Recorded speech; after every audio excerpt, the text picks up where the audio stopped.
ക്ലാസ്സിലേക്ക് സ്വാഗതം. ഞാൻ റീജ. നമ്മൾ ഇന്ന് ഡിസ്കസ് ചെയ്യാൻ പോകുന്നത് ജോഗ്രഫിയാണ്. ജോഗ്രഫിയിലെ നമ്മളുടെ ഇന്നത്തെ ടോപ്പിക് എയർ ആണ്. അപ്പോൾ എയർ എന്ന ടോപ്പിക് ആയിരിക്കും നമ്മൾ ഇന്നത്തെ ഡിസ്കഷൻ. എന്താണ് എയർ, എന്താണ് അറ്റ്മോസ്ഫിയർ, എന്താണ് കാറ്റുകള്, എന്താണ് നമ്മുടെ അറ്റ്മോസ്ഫിയർസിന്റെ ലെയേഴ്സ്, എങ്ങനെയാണ് മഴകളൊക്കെ ഉണ്ടാകുന്നത്, ഇതൊക്കെയാണ് നമ്മൾ ഇന്ന് പഠിക്കുന്നത്. വളരെ രസകരമായിട്ട് ഈ ചാപ്റ്റർ നമുക്ക് പഠിച്ചെടുക്കാം. എല്ലാവരും റെഡിയല്ലേ? ഓക്കെ ആണ്. അപ്പോ നമ്മളെല്ലാരും ശ്വസിക്കും അല്ലെ? നമുക്ക് ജീവിക്കണമെങ്കിൽ എന്ത് വേണം? ഓക്സിജൻ വേണം. നമ്മളിങ്ങനെ ശ്വസിക്കണം. എക്സേൽ ആൻഡ് ഇൻഹേൽ ഇല്ലേ? നമ്മളിങ്ങനെ ശ്വാസം എടുത്ത് ഉച്ഛ്വാസം ഇങ്ങനെ വിട്ടു, അപ്പൊ നിശ്വാസം. ഉച്ഛ്വാസം നിശ്വാസം ഉണ്ടെങ്കിൽ നമുക്ക് എന്ത് ചെയ്യാൻ പറ്റത്തുള്ളൂ? ജീവിച്ചിരിക്കാൻ പറ്റത്തുള്ളൂ അല്ലെ? നമ്മുടെ ശരീരത്തിൽ എന്ത് ചെല്ലണം? ഓക്സിജൻ ചെല്ലണം. ഓക്സിജൻ ചെല്ലുമ്പോ ഈ ഓക്സിജൻ ഹീമോഗ്ലോബിനുമായിട്ടൊക്കെ പ്രവർത്തിച്ച് നമ്മുടെ ശരീരത്തില് പല ഭാഗങ്ങളിലേക്കൊക്കെ പോകും. ഇതാണ് രക്തത്തിലൂടെ വിവിധ നമ്മുടെ അവയവങ്ങൾക്ക് എന്ത് കൊടുക്കുന്നത്? C6H12O6 അതിനൊക്കെ വേണ്ട ഗ്ലൂക്കോസ് കൊടുക്കുന്നത്. ക്ലിയർ ആണ്? അപ്പൊ ഓക്സിജൻ വേണം എന്ന് മാത്രം അറിഞ്ഞാൽ മതി. ക്ലിയർ ആണ്? എല്ലാവർക്കും മനസ്സിലായില്ലേ? അപ്പോ ഈ ഓക്സിജൻ വേണം. രക്തത്തിലൂടെ ഓക്സിജൻ നമ്മുടെ ശരീരത്തിന്റെ വിവിധ ഭാഗങ്ങളിൽ എത്തുന്നു. അതുകൊണ്ടാണ് നമുക്ക് ജീവിച്ചിരിക്കാൻ പറ്റുന്നത്. നമുക്ക് ഓക്സിജൻ കിട്ടുന്ന എവിടെ നിന്നാണ്? എയറിൽ നിന്നാണ്, അന്തരീക്ഷത്തിൽ നിന്നാണ്. നമ്മള് ഈ വായു അല്ലെ, നമുക്ക് ഇവിടെ എല്ലാം എല്ലായിടം വായു ഉണ്ട്. നമ്മൾ ആ വായുന്ന് നമ്മൾ മൂക്കിലൂടെ ഇങ്ങനെ ശ്വസിച്ചെടുക്കുകയാണ്. മൂക്ക് എന്തെങ്കിലും ബുദ്ധിമുട്ടുണ്ടെങ്കിൽ നമ്മൾ എന്ത് ചെയ്യും? വായിലൂടെ ശ്വസിക്കും അല്ലെ?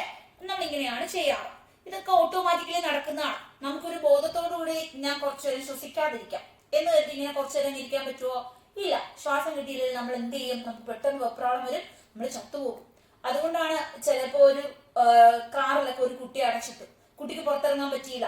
കുറച്ച് മണിക്കൂർ കഴിയുമ്പോൾ കൊച്ച് മരിച്ചു പോകും. കാര്യം ശ്വാസം കിട്ടിയില്ല. അതാണ് പ്രശ്നം. ക്ലിയർ ആണ്?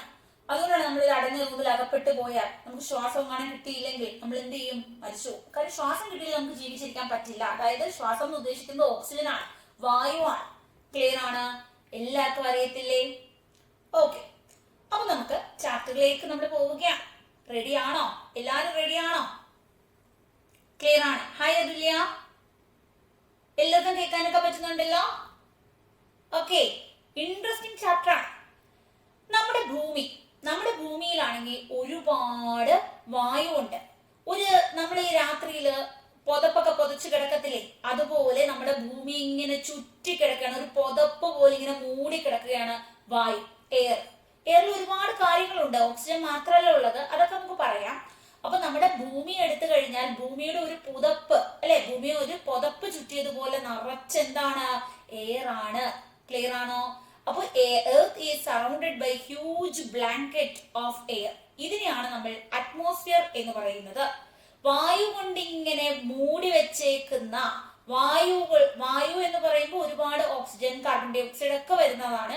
ഈ വായുവിനാൽ ഒരു ബ്ലാങ്കറ്റ് പോലെ, ഒരു പുതപ്പ് പോലെ ഭൂമിയെ മൂടിയിരിക്കുന്നതിനെയാണ് നമ്മൾ അന്തരീക്ഷം അല്ലെങ്കിൽ അറ്റ്മോസ്ഫിയർ എന്ന് വിളിക്കുന്നത്. അന്തരീക്ഷം അല്ലെങ്കിൽ അറ്റ്മോസ്ഫിയർ എന്ന് വിളിക്കുന്നു. നമ്മുടെ എല്ലാ ജീവനുള്ള വസ്തുക്കൾക്കും എന്ത് വേണം? ഈ വായു വേണം. ആരൊക്കെയാണ് ജീവനുള്ള വസ്തുക്കൾ? മനുഷ്യന് ജീവനുണ്ട്, മൃഗങ്ങൾക്ക് ജീവനുണ്ട്, ഉരകങ്ങൾ, പാമ്പ്, പല്ലി, ഇതിനൊക്കെ ജീവനുണ്ട്. ഫിഷ് അല്ലെ, അതിന് ജീവനുണ്ട്. ബേർഡ്സിന് ജീവനില്ലേ? ഉണ്ട്. ഇനി പ്ലാന്റ്സിന് ജീവനില്ലേ?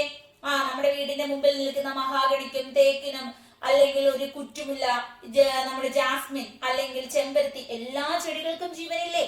അപ്പൊ നമുക്ക് മാത്രമല്ല, ജീവനുള്ള എല്ലാവർക്കും ആര് വേണം? എയർ വേണം. അന്തരീക്ഷത്തിൽ ഇരിക്കുകയാണ് എയർ.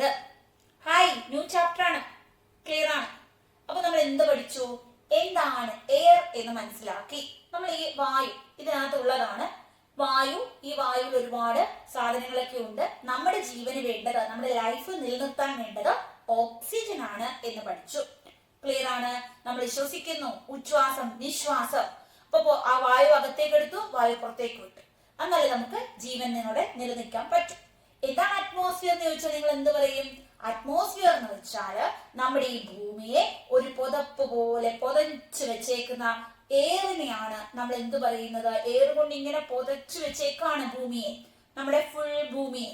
അപ്പൊ ഇതിനെയാണ് നമ്മൾ അറ്റ്മോസ്ഫിയർ എന്ന് വിളിക്കുന്നത്. സെറ്റ് അല്ലേ? സെറ്റ് ആണോ? എല്ലാവർക്കും പിടികിട്ടിയോ? എല്ലാവർക്കും അറ്റ്മോസ്ഫിയർ എന്താണ് എന്ന് മനസ്സിലായോ? ക്ലിയർ ആണ്. അറ്റ്മോസ്ഫിയർ എന്താണെന്ന് ചോദിച്ചാൽ നമ്മൾ എന്ത് പറയും? Our earth is surrounded by huge blanket of air. ഇതിനെയാണ് നമ്മൾ അറ്റ്മോസ്ഫിയർ എന്ന് വിളിക്കുന്നത്. ജീവനുള്ള എല്ലാവർക്കും ആര് വേണം? ഈ എയറിനെ വേണം. അത് മൃഗങ്ങളാകാം, പക്ഷികളാകാം, ഉരകങ്ങളാകാം, കൊതുകാകാം, അല്ലെങ്കിൽ പ്ലാന്റ്സ് ആകാം, വലിയ മരങ്ങളാകാം, കൊച്ചു ചെടികളാകാം, എല്ലാവർക്കും ശ്വസിക്കാം അല്ലെ? നമുക്ക് എല്ലാവർക്കും എന്ത് വേണം? എയർ വേണം. നമ്മള് ശ്വസിക്കുന്നു. അപ്പോ ഇനി നമ്മളുടെ ഈ ഒരു അറ്റ്മോസ്ഫിയർ ഉള്ളത് കൊണ്ട് നമുക്ക് ശ്വസിക്കുക മാത്രമല്ല, വേറെ കുറച്ച് ഗുണങ്ങൾ കൂടിയുണ്ട്. അതിലൊരു ഗുണമാണ് നമ്മൾ ഈ സൂര്യപ്രകാശത്തിലൊക്കെ ഇറങ്ങുമ്പോൾ പറയും, ഓ കറുത്തുപോയി, ഞാൻ ഇന്നങ്ങ് സൂര്യപ്രകാശം കുറെ കൊണ്ട് താണ്ടേ കറുത്തുപോയി എന്ന് പറയും. കാരണം ഇതിനകത്ത് അൾട്രാ വയലറ്റ് രശ്മികൾ ഉണ്ട്. എന്താണ്? UV റേസ്, സൺ റേസ് എന്നൊക്കെ നിങ്ങൾ ഓർത്ത് വെച്ചാൽ മതി. അൾട്രാ വയലറ്റ് രശ്മികൾ എന്നാണ് ഇതിന് കറക്റ്റ് സാധനം. അൾട്രാ വയലറ്റ് രശ്മിയാണ് ഇത്. ഈ സൂര്യപ്രകാശത്തിലുള്ള അൾട്രാ വയലറ്റ് രശ്മിയാണ് പ്രധാന കാരണം. ഈ അൾട്രാ വയലറ്റ് രശ്മി നമ്മുടെ ശരീരത്തെ ഏൽക്കുമ്പോൾ നമ്മുടെ ശരീരത്ത് ചില കറുത്ത പാടുകളൊക്കെ വീഴും. അതുപോലെ സ്കിൻ ക്യാൻസറിന് കാരണമാകും. ചെടികളിലോട്ട് അത് ഏറ്റാലോ ചെടികൾ കരിഞ്ഞു പോകും. ചിലപ്പോ ചില ചെടികൾ നശിച്ചു പോകും. അപ്പോ മൃഗങ്ങൾക്കും ഇത് പലതരത്തിലുള്ള നാശങ്ങൾ ഉണ്ടാക്കും. അപ്പോ സൂര്യന്റെ പ്രകാശം നമുക്ക് വേണ്ട സാധനമാണ്. കാര്യം സൂര്യന്റെ പ്രകാശം ഉണ്ടെങ്കിലേ നമുക്ക് വൈറ്റമിൻ ഡി ഉണ്ടാവുകയുള്ളൂ. എല്ലിനും പല്ലിനും ഗുണമുള്ള വൈറ്റമിൻ ഡി. എന്നാൽ ഇതിനകത്തൂടെ അൾട്രാവയലറ്റ് രശ്മികൾ കൂടുതലായിട്ട് വന്നു കഴിഞ്ഞാൽ നമുക്ക് ഒത്തിരി പ്രശ്നങ്ങൾ ഉണ്ടാകും. ക്ലിയർ ആണോ? അപ്പൊ ഈ സൂര്യപ്രകാശത്തിലൂടെ അൾട്രാവയലറ്റ് രശ്മികളൊക്കെ കയറി വരും. അത് നമുക്ക് വളരെ ഹാംഫുൾ ആണ്. അത് നമുക്ക് എന്താണ്? ഭയങ്കര പ്രശ്നമാണ്. അപ്പൊ അതിനെയും ആര് പ്രൊട്ടക്ട് ചെയ്യുന്നുണ്ട്? ഈ അറ്റ്മോസ്ഫിയർ പ്രൊട്ടക്ട് ചെയ്യുന്നുണ്ട്. അപ്പൊ അറ്റ്മോസ്ഫിയർ നമുക്ക് രണ്ട് കാര്യങ്ങൾ ചെയ്തു തരുന്നു. ഒന്ന്, നമുക്ക് ജീവൻ നിലനിർത്താൻ ആവശ്യമുള്ള ഓക്സിജൻ നമ്മുടെ എയർ തരുന്നു. രണ്ടാമത് നമുക്ക് ചെയ്തു തരുന്നത് നമുക്ക് ഹാംഫുൾ ആയിട്ടുള്ള, നമ്മളെ ദോഷകരമായി ബാധിക്കുന്ന ചില കാര്യങ്ങളിൽ നിന്ന് നമ്മളെ സംരക്ഷിക്കുന്നു. ചില സൺറൈസുകളിൽ നിന്ന് നമ്മളെ സംരക്ഷിക്കുന്നു.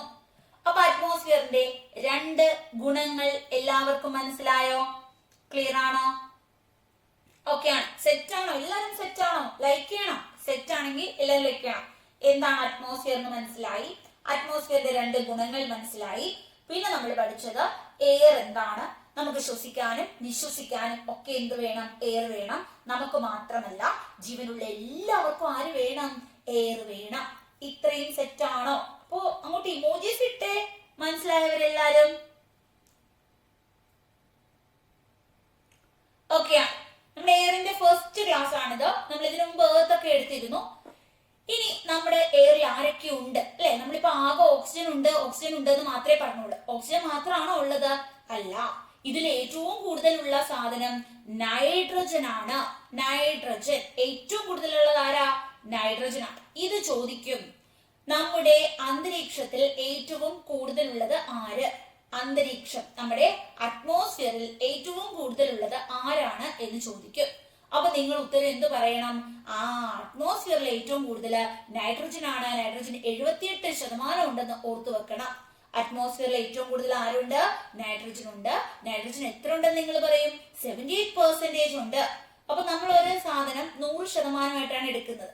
ഇതിന്റെ 3/4 മാർക്കും ആർക്കാണ്? നൈട്രജൻ ആണ്. അപ്പൊ നമുക്ക് 100ല് 78 മാർക്ക് കിട്ടി. ബാക്കി ഇനി വളരെ കുറച്ച് മാർക്കല്ലേ ബാക്കിയുള്ളൂ അല്ലെ? ബാക്കി ഒരു 22 മാർക്കേ ഉള്ളൂ. അപ്പൊ ഈ 3/4 മാർക്കും കിട്ടിയത് ആർക്കാണ്? നൈട്രജൻ ആണ്. അപ്പൊ നമ്മുടെ അന്തരീക്ഷം എടുത്തു വെച്ച് നോക്കുകയാണെങ്കിൽ കൂടുതലും ആരാണ്? നൈട്രജൻ എല്ലാം അവിടെ കയറി ഇരിക്കുക. നമ്മുടെ അന്തരീക്ഷത്തിൽ ഇരിക്കാം. അപ്പൊ 1ാം സ്ഥാനം ആര് കൊണ്ടുപോയി? നൈട്രജൻ കൊണ്ടുപോയി. അപ്പൊ ഉണ്ട് നമുക്ക് വേണ്ട ഓക്സിജൻ 2ാം സ്ഥാനത്തുണ്ട്, 20.9%. ഇനി നമുക്ക് ചേർത്തൊക്കെ പറയുമെങ്കിൽ 21% എന്നൊക്കെ പറയാം. 21% എന്നൊക്കെ പറയാം. അപ്പൊ ഇത് എല്ലാവർക്കും പിടികിട്ടിയോ? അപ്പൊ അന്തരീക്ഷത്തിലെ ഏറ്റവും കൂടുതലുള്ളത് ആരാണെന്ന് എല്ലാരും പറയും? നൈട്രജൻ. 2ാം സ്ഥാനം ആരാണെന്ന് പറയും? ഓക്സിജൻ. അപ്പൊ വായുവില്, എയറില്, അന്തരീക്ഷത്തില് ഏതൊക്കെ വായുകളുണ്ട്? നൈട്രജൻ ഉണ്ട്, ഓക്സിജൻ ഉണ്ട്, ഇനി കുറെ വേറെ ഗ്യാസുകളൊക്കെ ഉണ്ട്. പിന്നെ ആർഗൺ ഉണ്ട്. ആർഗൺ കഴിഞ്ഞാണ് കാർബൺ ഡൈ ഓക്സൈഡിന്റെ പേര്. നമ്മൾ പഠിക്കുന്ന ഒരു കാര്യമുണ്ട്, നമ്മൾ ശ്വസിക്കുമ്പോൾ ഓക്സിജനെ ഉള്ളിലേക്ക് എടുക്കും, കാർബൺ ഡൈ ഓക്സൈഡിനെ പുറത്തേക്ക് എടുത്ത് എറിയും എന്ന് പറയും അല്ലെ? കാർബൺ ഡൈ ഓക്സൈഡ് CO2 എന്നാണ് എഴുതുന്നത്. അപ്പൊ ഈ ഓക്സിജനും കാർബൺ ഡൈ ഓക്സൈഡും നമ്മുടെ ഈ ചുറ്റുമുള്ള വായുവിലെല്ലാം ഉണ്ട്. എന്റെ അടുത്തും നിങ്ങളുടെ അടുത്തും ഒക്കെ ഇവിടെ എന്തൊക്കെ ഉണ്ട്? ഓക്സിജൻ ഉണ്ട്, നൈട്രജൻ ഉണ്ട്, കാർബൺ ഡൈ ഓക്സൈഡ് ഉണ്ട്. അപ്പൊ 1ാം സ്ഥാനം നൈട്രജൻ ആണ്. രണ്ടാം സ്ഥാനം ഓക്സിജൻ ആണ്. മൂന്നാം സ്ഥാനം ആർക്കാണ്? മൂന്നാം സ്ഥാനം എല്ലാരും ഒന്ന് പറഞ്ഞേ, ആർക്കാണ്? ആർഗണിനാണ്. മൂന്നാം സ്ഥാനം ആർഗണിനാണ്. നാലാമത്തെ ആൾ ആരാ? നാലാമത്തെ ആള് കാർബൺ ഡൈ ഓക്സൈഡ് ആണ്. അപ്പൊ 4 റാങ്കുകാരെ പഠിച്ചോ? എല്ലാരും പഠിച്ചോ? നല്ല സൗണ്ട് ഉണ്ട് കേട്ടോ. അപ്പോ ആർക്കാണോ സൗണ്ട് കുറവ് ഒന്ന് ബാക്കിൽ പോയിട്ട് തിരിച്ചു വരിക, സൗണ്ട് ഒക്കെ ഒന്ന് കൂട്ടുക. ക്ലിയർ ആണ്? വേറെ ആർക്കെങ്കിലും സൗണ്ട് കുറവ് ഫീൽ ചെയ്യുന്നുണ്ടോ? സൗണ്ട് കുറവ് വേറെ ആർക്കെങ്കിലും ഫീൽ ചെയ്യുന്നുണ്ടോ? ഓക്കെ ആണോ? ക്ലിയർ ആണോ? വേറെ ആർക്കെങ്കിലും സൗണ്ട് കുറവ് ഫീൽ ചെയ്യുന്നുണ്ടെങ്കിൽ പറയണേ. ക്ലിയർ ആണോ? ഓക്കെ ആണ്? ഒന്ന് മെസ്സേജ് അയക്കുക. സൗണ്ട് കുറവുണ്ടെങ്കിൽ എല്ലാവരും ഒന്ന് മെസ്സേജ് അയക്കുക. അപ്പൊ ഒന്നാം സ്ഥാനം എന്ന് പറയുന്നത് nitrogen, 2 oxygen, 3 argon, 4 carbon dioxide. ഇത്രയും നമ്മൾ പഠിച്ചില്ലേ? ഓക്കെ ആണ്? ഇത്രയും പഠിച്ചു. ഇനി നമുക്കറിയേണ്ട മറ്റൊരാളെ പറയുക. നൈട്രജൻ ഒന്നാമത്, ഓക്സിജൻ രണ്ടാമത്, അല്ലെ? ഇതുവരെ രണ്ടും കൂടെ ചേരുമ്പോ തന്നെ നമ്മുടെ അന്തരീക്ഷം അങ്ങ് തീരുകയാണ്. നോക്കിയേ, അന്തരീക്ഷത്തിൽ നമ്മൾ ആരൊക്കെ ഉണ്ടെന്ന് നോക്കുമ്പോ ഈ 78% ആരാണ്? അതാ ഇവിടുന്ന് ഫുള്ള് ഈ 78% ആരാണ്? നൈട്രജൻ ആണ്. പിന്നെ ഒരു ഭാഗം ദാണ്ട് ഇവിടം വരെയും ആര് വരുന്നുണ്ട്? ഓക്സിജൻ വരുന്നുണ്ട്. കളറുകൾ മാറുന്നത് ശ്രദ്ധിക്കുക കേട്ടോ. പിന്നെ മഞ്ഞ കളർ കിടക്കുന്നതെല്ലാം ആരാണ്? പിന്നെ ദാണ്ട് ഇത്രയും ഭാഗം ആര് വരുന്നു? ഓക്സിജൻ വരുന്നു. ഇനി ആർഗണും കാർബൺ ഡൈ ഓക്സൈഡും ഒക്കെ വളരെ കുറവാണ്. വളരെ ഒരു ഉംബ്രിക്കായേ ഉള്ളു. അതിനെ ഒന്നും ഇങ്ങനെ വരയ്ക്കാനും മാത്രമൊന്നുമില്ല. അവരെല്ലാരും കൂടെ ദാണ്ട് ഇച്ചിരിയേ വരയ്ക്കാനുള്ളൂ, അല്ലെ? അവരെല്ലാരും കൂടെ എന്തേ ഉള്ളൂ? ഒരു നുള്ളേ വരയ്ക്കാനുള്ളൂ. ആർഗണൊക്കെ എന്ന് വെച്ചാൽ 1% ആയില്ല, 0.9 ഉള്ളൂ. കാർബൺ ഡൈ ഓക്സൈഡോ 0.03 ആണ്, വെറും കുറവാണ്. പിന്നെ ബാക്കി എല്ലാ ഗ്യാസുകളും കൂടെ ചേർന്ന് 0.17 ഉള്ളൂ. അപ്പൊ അത് ജസ്റ്റ് ഒന്ന് ഓർത്ത് വെച്ചാൽ മതി. എല്ലാത്തിന്റെയും ശതമാനം ഒന്നും പഠിക്കണ്ട. ആകെ നിങ്ങൾ 2 എണ്ണത്തിന്റെ ശതമാനം പഠിക്കണം, നൈട്രജന്റെയും ഓക്സിജന്റെയും. പിന്നെ 3-ാം സ്ഥാനത്ത് ആളാര്, 4-ാം സ്ഥാനത്ത് ആളാര് എന്ന് പഠിച്ചു വെക്കണം. ക്ലിയർ ആണ്? ഇത്രയും മനസ്സിലായില്ലേ? ഓക്കെ ആണ്. അപ്പോ നമ്മുടെ നൈട്രജൻ ആണ് കൂടുതൽ, ഓക്സിജൻ ആണ് രണ്ടാം സ്ഥാനം. 21 എന്ന് നിങ്ങൾ പഠിച്ചോളൂ. 78 നൈട്രജൻ എന്നും 21% ഓക്സിജൻ എന്നും പഠിച്ചു വെച്ചു. ഇനി ബാക്കി കുറെ ആളുകളുണ്ട്, ഇവരെ ഒന്നും നിങ്ങൾ പഠിക്കണ്ട. ഇനി നിങ്ങൾ ആരൊക്കെയാണ്, ചിലർക്കൊരു ഡൗട്ട് വരും, വേറെ ആരൊക്കെ ഉണ്ട്. അങ്ങനെ നിങ്ങൾക്ക് ഒരു ഡൗട്ട് ഉണ്ടെങ്കിൽ അറിയാൻ വേണ്ടിയിട്ട് ഞാൻ പറഞ്ഞതേ ഉള്ളൂ. മീഥേൻ ഉണ്ട്, നൈട്രസ് ഓക്സൈഡ് ഉണ്ട്, ഓസോൺ ഉണ്ട്. ഓസോൺ എന്ന് വെച്ചാൽ ഓക്സിജൻ നമ്മൾ 2 വിളിക്കുന്നു. ഓസോൺ എന്ന് വെച്ചാൽ O3, 3 എണ്ണം ഉള്ള സാധനമാണ്. പിന്നെ കാർബൺ മോണോക്സൈഡ് ഉണ്ട്, സിയുടെ കൂടെ ഒരു O. 2 ഓക്സിജൻ ഉണ്ടെങ്കിൽ കാർബൺ ഡൈ ഓക്സൈഡ് ആണ്, ഒറ്റ. അമോണിയ ഉണ്ട്, അയഡിൻ ഉണ്ട്, നൈട്രജൻ ഡൈ ഓക്സൈഡ് ഉണ്ട്. അങ്ങനെ കുറെ ആളുകൾ ഉണ്ട്. ക്ലിയർ ആണ്? ഇവരൊക്കെ വളരെ കുറവാണ്. ക്ലിയർ ആണ്? ഇത് പഠിക്കണ്ട കേട്ടോ. ഇനി ആരൊക്കെ ഉണ്ട് എന്നൊരു ഡൗട്ട് വേണ്ടാന്ന് കരുതി ഞാൻ പറഞ്ഞതേ ഉള്ളൂ. അപ്പൊ ഇത്രയും കാര്യങ്ങൾ എല്ലാവർക്കും മനസ്സിലായോ? എല്ലാവർക്കും മനസ്സിലായി? ക്ലിയർ ആണ്? ഓക്കെ ആണ്? ഓക്കെ ആണ്. വേറെ ഒന്നിന്റെയും ശതമാനം ഒന്നും പഠിക്കണ്ട. ജസ്റ്റ് ആരൊക്കെ ഉണ്ട് എന്നൊന്നും അറിയണ്ടേ? ഈ വായു എന്ന് പറയുമ്പോൾ ആരൊക്കെയാണ്? മീഥേൻ ഉണ്ട്, നൈട്രജൻ ഉണ്ട്, നൈട്രസ് ഓക്സൈഡ് ഉണ്ട്, അല്ലെ? നൈട്രജൻ ഡൈ ഓക്സൈഡ് ഉണ്ട്, കാർബൺ മോണോക്സൈഡ് ഉണ്ട്, അയഡിൻ ഉണ്ട്. ഇവരാരൊക്കെയാണെന്നൊന്നും അറിയാൻ വേണ്ടി, അത് ഒരിക്കലും ചോദിക്കില്ല, നിങ്ങൾക്ക് മനസ്സിലാവാൻ വേണ്ടി. ഇനി നമ്മൾ ഇൻഹേല് ചെയ്യുകയാണ്, നമ്മളിങ്ങനെ ശ്വസിക്കുകയാണ്. അപ്പൊ നമ്മൾ എന്ത് ചെയ്യും? നമ്മുടെ ഈ എയറിൽ ഇരിക്കുന്ന വായുവിനെ മുഴുവൻ നമ്മൾ അകത്തേക്ക് എടുക്കും, അല്ലെ? അപ്പോൾ ഇതിനകത്ത് നമ്മൾ അകത്തേക്ക് പോകുമ്പോൾ ഓക്സിജനെ എടുത്തോണ്ട് പോകും, കാർബൺ ഡൈ ഓക്സൈഡിനെ കൊണ്ടുപോകും, നൈട്രജനെ കൊണ്ടുപോകും, മീഥേനെ കൊണ്ടുപോകും. ഈ വായുവിൽ എന്തൊക്കെയുണ്ട് ഇതിനെല്ലാം പിടിച്ച് അകത്ത് വെക്കും. അല്ല നമുക്ക് ഇവിടെ വല്ല അരിപ്പയുണ്ടോ? ഓക്സിജൻ മാത്രം അകത്തോട്ട് വന്നാൽ മതി, ബാക്കി ആരും വരണ്ടാന്ന് പറഞ്ഞ് നമ്മൾ മൂക്കിനെടുത്തോ വയറെടുത്തോ വല്ല അരിപ്പ വെച്ചിട്ടുണ്ടോ? ഇല്ല. ഇവിടെ ഇരിക്കുന്ന എല്ലാ സാധനത്തിനും നമ്മൾ അകത്തോട്ട് എടുക്കും. ഇനി പുറത്തോട്ട് വിടും, എക്സേൽ ചെയ്യും. എക്സേൽ ചെയ്യുമ്പോൾ നമ്മൾ എന്ത് ചെയ്യും? ഉച്ഛ്വാസവും നിശ്വാസവും ഉണ്ട്. ഉച്ഛ്വസിക്കുമ്പോൾ നമ്മൾ ഇതിനെല്ലാം പിടിച്ചെടുക്കും. പുറത്തോട്ട് വിടുമ്പോൾ നമ്മുടെ ശരീരത്തിൽ എന്ത് ചെയ്യും? ഓക്സിജൻ എല്ലാം പിടിച്ചവിടെ വെക്കും. നമ്മുടെ ശരീരത്തിൽ ഈ രക്തത്തിൽ എന്ത് ചെയ്യും? ഓക്സിജൻ അങ്ങ് കലരും, ഓക്സിജനെ അങ്ങ് ഹൃദയത്തിലോട്ടൊക്കെ കൊടുക്കും. അപ്പോൾ ഓക്സിജനെ അവിടെ പിടിച്ചു വെക്കും. ബാക്കി ഈ നൈട്രജൻ ഒന്നും നമുക്ക് ആവശ്യമില്ല. നൈട്രജനെയും കാർബൺ ഡൈ ഓക്സൈഡിനെയും ബാക്കി എല്ലാത്തിനും നമ്മൾ പുറന്തള്ളും.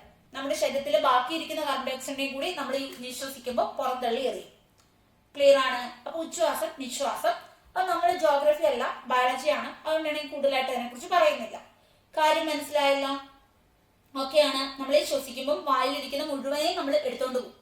നമുക്ക് വേണ്ട ഓക്സിജനെ മാത്രമായിരിക്കും നമ്മുടെ ശരീരത്തിൽ എടുക്കുന്നത്. ബാക്കി എല്ലാത്തിനെയും പുറന്തള്ളും. നമ്മുടെ ശരീരത്തിലോട്ട് ചെല്ലുമ്പോൾ ഈ ഓക്സിജൻ അങ്ങ് നമ്മുടെ രക്തത്തിൽ കലരുന്നു, ബാക്കിയെല്ലാം അതുപോലെ പുറന്തള്ളപ്പെടും. ഇനി നമ്മുടെ പ്ലാന്റ്സിലേക്ക് പോകുമ്പോൾ പ്ലാന്റ്സിന് നമ്മളെക്കാളും എന്ത് വേണം?